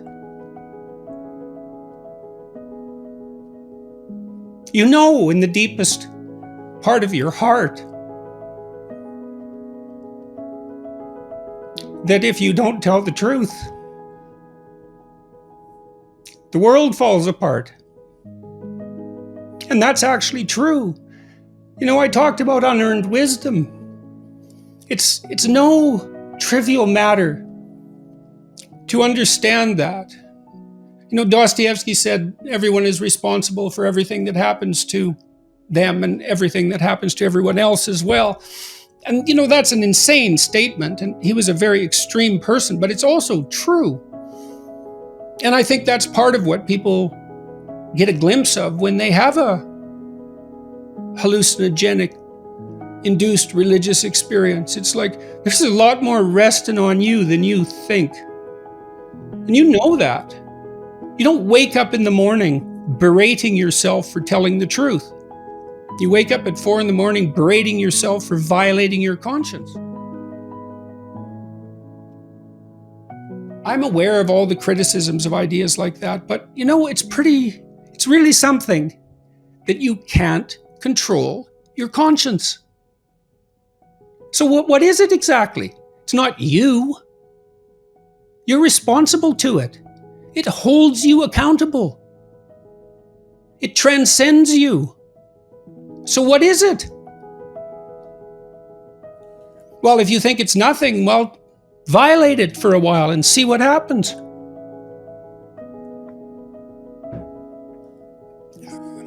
So, you know, I hope what I wrote in Beyond Order is true. You know, and if it's true, it should do some good. Because what's true does good. At least that's the hope.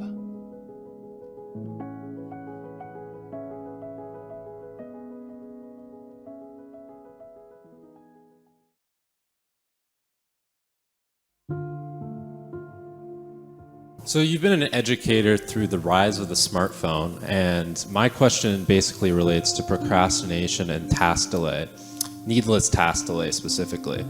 And given the unprecedented level of distraction that we have in today's world, I just wanted to get your perspective from a psychological standpoint on, other than cleaning your damn room, what would you suggest to a student who's looking to overcome these things? Well, I think with any, let's call it addictive process. I mean, email is powerfully addictive, right? Partly, it's a slot machine, and I mean that technically. So when you pull, that's a variable ratio reinforcement schedule, if I remember correctly. And it's very addictive because if you pull on the slot machine arm enough, you will win. And you never know which pull will reward you. And so not only is that addictive, it's very hard to extinguish that. And so email's like that because there's always something beckoning, and now and then it's a jackpot. And social media is like that because, you know, people are posting interesting things. And so, well, how do you overcome an addictive process? And partly you do it by replacing it with something better, right? So when people study drug and alcohol use, they often make an elementary mistake, which is to try to figure out why people use drugs and alcohol. That's not a smart thing to wonder. We know why people use cocaine. Cocaine directly stimulates the systems that produce positive emotion. It's like, so there's no mystery there. The mystery with cocaine is very, very simple. Why don't people take cocaine all the time until they die? That's the mystery, really, because you can get isolated rats to do that. So, and for some people, alcohol has the same kind of effect, except it's mediated by opiates. But often what people have to do to get themselves out of an addictive process is to find something better to do to replace it. And so I would say the problem with the gadgets, and I mean, they're amazing things, is that they interfere with they proximately interfere with medium to long-term goals, I would say. And so I think the first thing you have to do to bring them under control is figure out what it is that their use is interfering with. It has to be something important. So you think, well, I want to do something important. Well, what is that? Oh, it could be personal. Maybe you want to have a relationship. You want to get married. You want to have kids. You want to have a career that's meaningful. You want to have a life. You want to have an Abrahamic adventure and be the father of nations, let's say. Well, you can't be ratting away on your cell phone and doing that. And so I think part of it is to set your sights high and make a plan and figure out who you could be and see if obsessive utilization of smartphone fits into that vision of nobility. And it will partly, because they're unbelievably powerful communication devices, but so often it's for lack of something better to do, and it also interferes. It's really, really, really useful to know that people vote their damn temperament. It gives you more of an understanding, at least in principle, of those who sit on the other side of you on the political fence.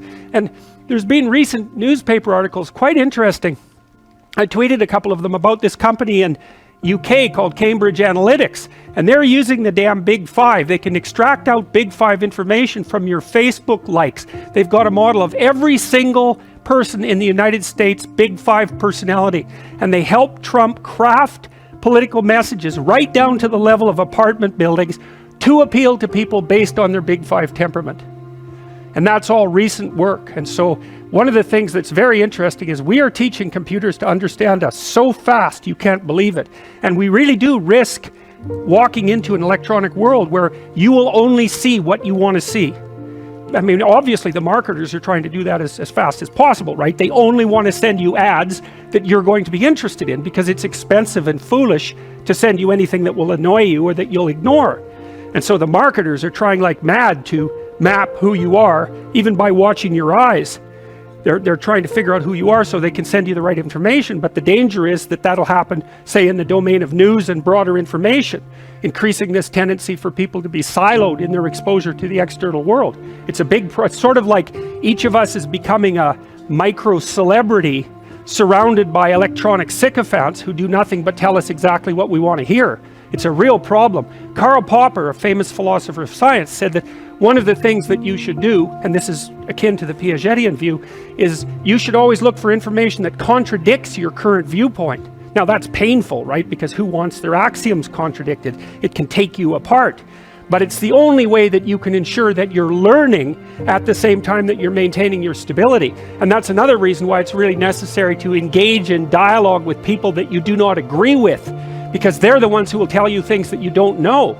It's of crucial importance in the maintenance of your own stability. The worst thing that can happen to a person, no, because there's many horrible things that can happen to a person, but one of the worst things that can happen is that you find yourself in a situation where no one is offering you corrective feedback anymore, because you rely on the corrective feedback provided by other people to keep yourself sane, to keep moving in the ever-changing environment. And if you cut yourself off from that feedback, then you end up static and shrinking. It's really not good. You get less and less competent, you get less and less confident, and the threats outside of you loom larger and larger.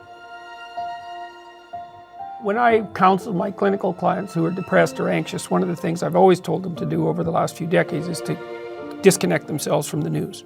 This was before the social media. And you still believe that today? Well, you asked me about CNN earlier.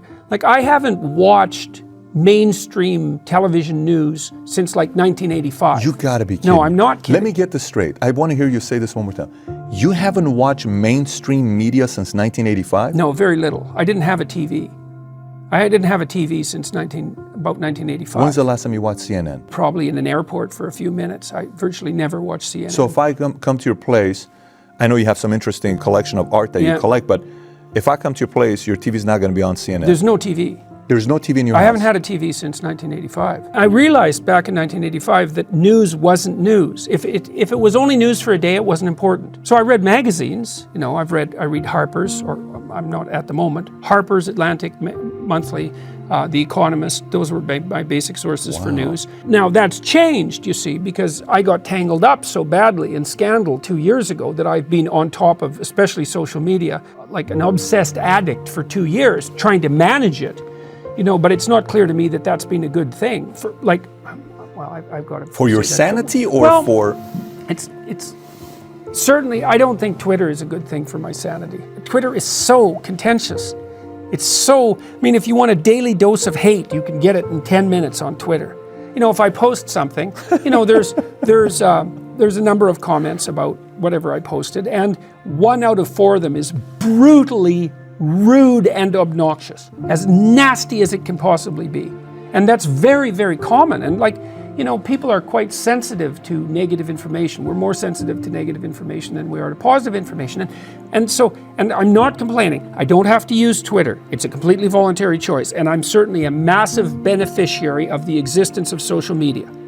So I'm not complaining about it. I don't have a right to complain about it. But it exists in absolute contrast to my experiences in the world. It's not like I'm walking down the street and 1 person out of 4 jumps out of an alley and curses me.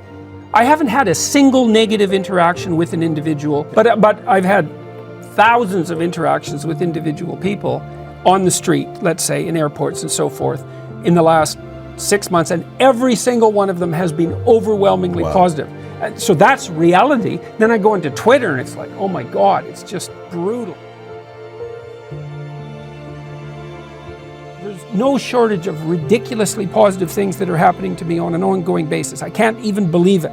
But the same is true on the negative end. And so what's happened is the range of my emotional experience has expanded almost unbearably, I would say.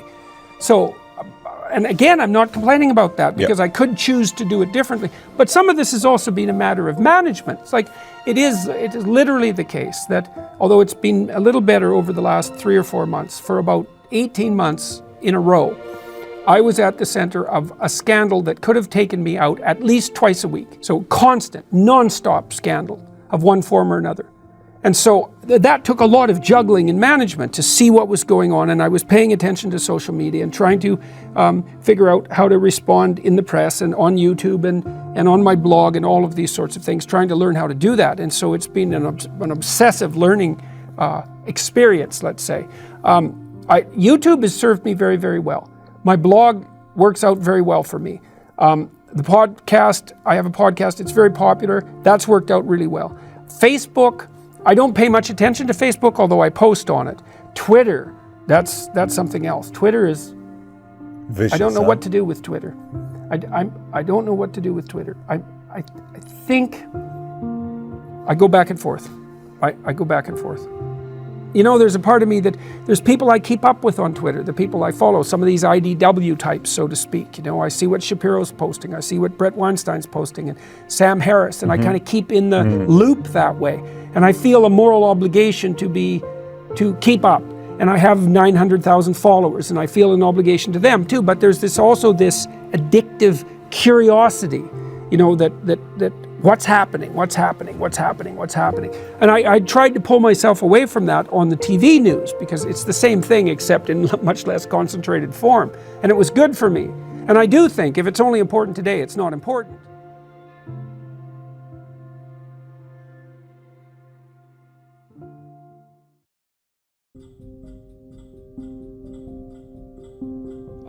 One of the things you can be virtually certain of in life is that you don't get something you don't aim at. And one of the things that's interesting about that is often people will keep their goals fuzzy. Because one of the problems with specifying your goals is you specify your failures. Right? If the goal is really fuzzy, you're not sure when you fail, and then you can fool yourself. Really, but you can kind of keep it foggy. But you make your goals sharp and clear. Then, first of all, then you know what to aim at. And what's interesting is, your brain is set up so that it reorganizes the world around your aims. And that's not, I've also written about this in 12 Rules for Life quite extensively, and that's not a metaphor. We don't see much of the world, because there's a lot of the world and there isn't much of us. And so we see what we aim at, we aim with our eyes. And here's an example. So, great apes don't really have much of a white in their eyes, but human beings do.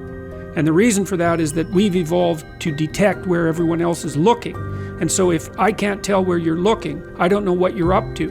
And then, well, over time, that means I can't read you as well, and we're more likely to get in a dispute, and one or the other of us is more likely to get killed. But it also means that your probability of finding a successful mate decreases. So we've evolved to have this very, very visually evident eye. And so when we're looking at each other, we're always looking at our eyes, because then we can tell where someone is pointed, and then we can tell what they're up to.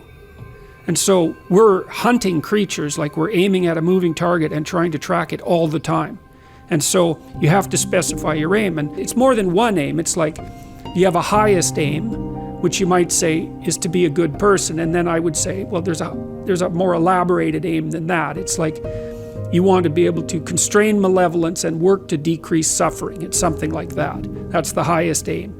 And then you have to decompose that into the things you do each day, so that there's a definite connection between all the micro actions and the macro aim, and then that gives dignity to what you're doing.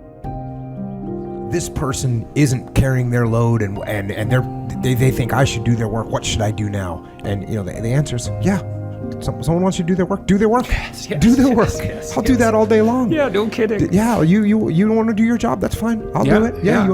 And actually, I just answered a question where somebody said, the guy's a friend of mine, and he's not carrying his load. What should I do? And I said, well, how about you help him? What's going on at home? Is he going through a divorce? Has he got issues? Is a kid sick?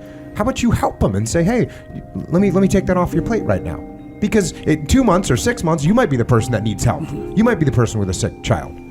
But regardless of that, maybe he's just as lazy, and maybe he shouldn't be your friend, and maybe eventually he won't be your friend. But nonetheless, the solution is the same. If you don't want to do your work, that's fine. I'll do it for you. Yeah, well, that's such a funny thing. That's exactly right. Because, what you want to do in your job is make yourself indispensable, right? And the way you make yourself indispensable is by being indispensable. And the way you do that is by doing a bunch of things that, if they're not done, catastrophe occurs. And that's exactly right. So if there's someone around you and they're abdicating their responsibility and you can pick it up, it's like, what an opportunity. You think, well, I'm not going to get credit for it. It's like, well, first of all, there's lots of different forms of credit, but you learn.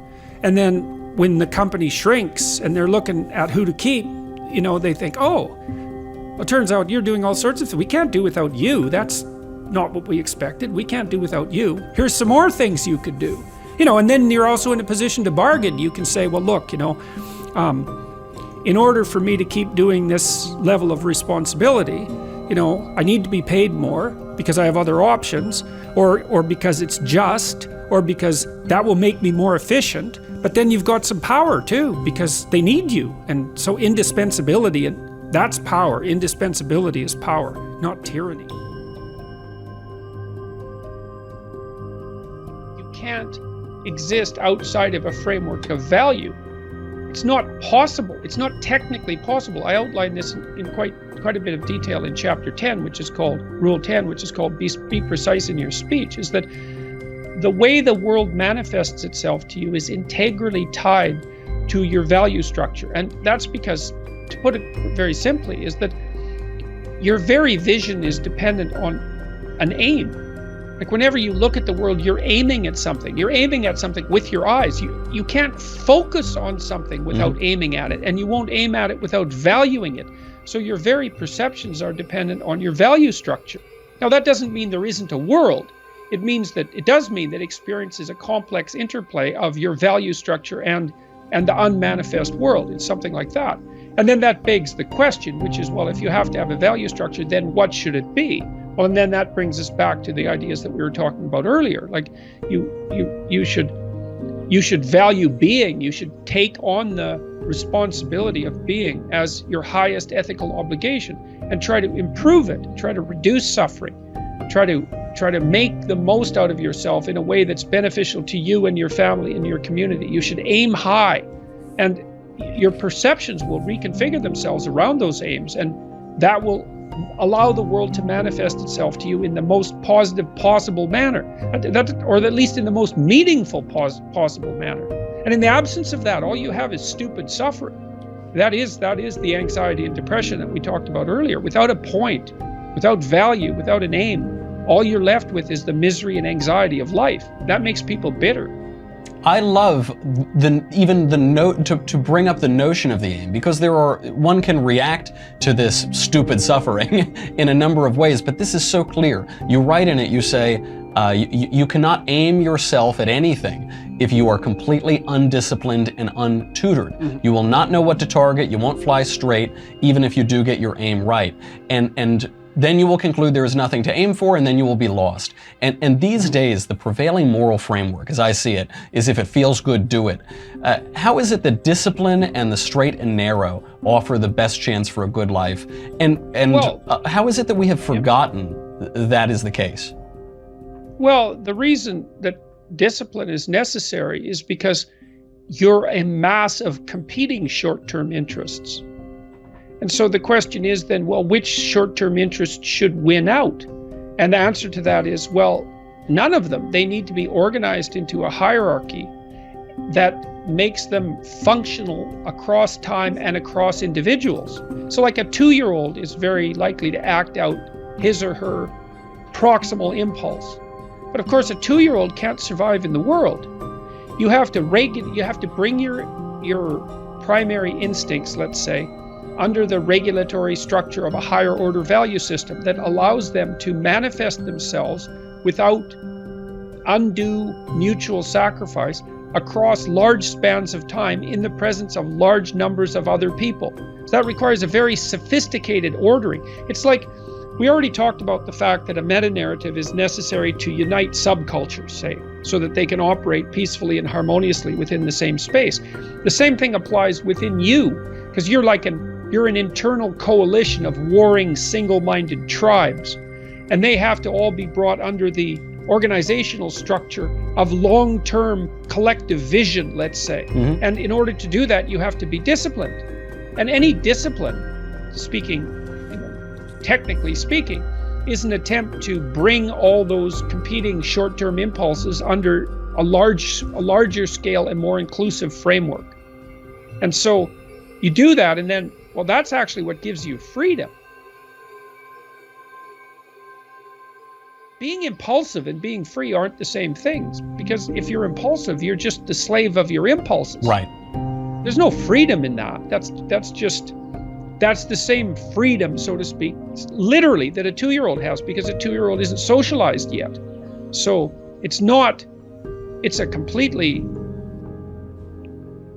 that doesn't function in the sophisticated world. It doesn't work. Right. Everyone knows it. We just like to pretend sometimes to say, oh, that does feel good, you know. Now, I have one Well, last... we like to pretend all the time, because that's why we go out and drink, you know, because drinking enables you to blind yourself to the long-term consequences of your actions. And there's no doubt that that's very, very rewarding in the short term, but it's also why you wake up the next morning hungover and ashamed.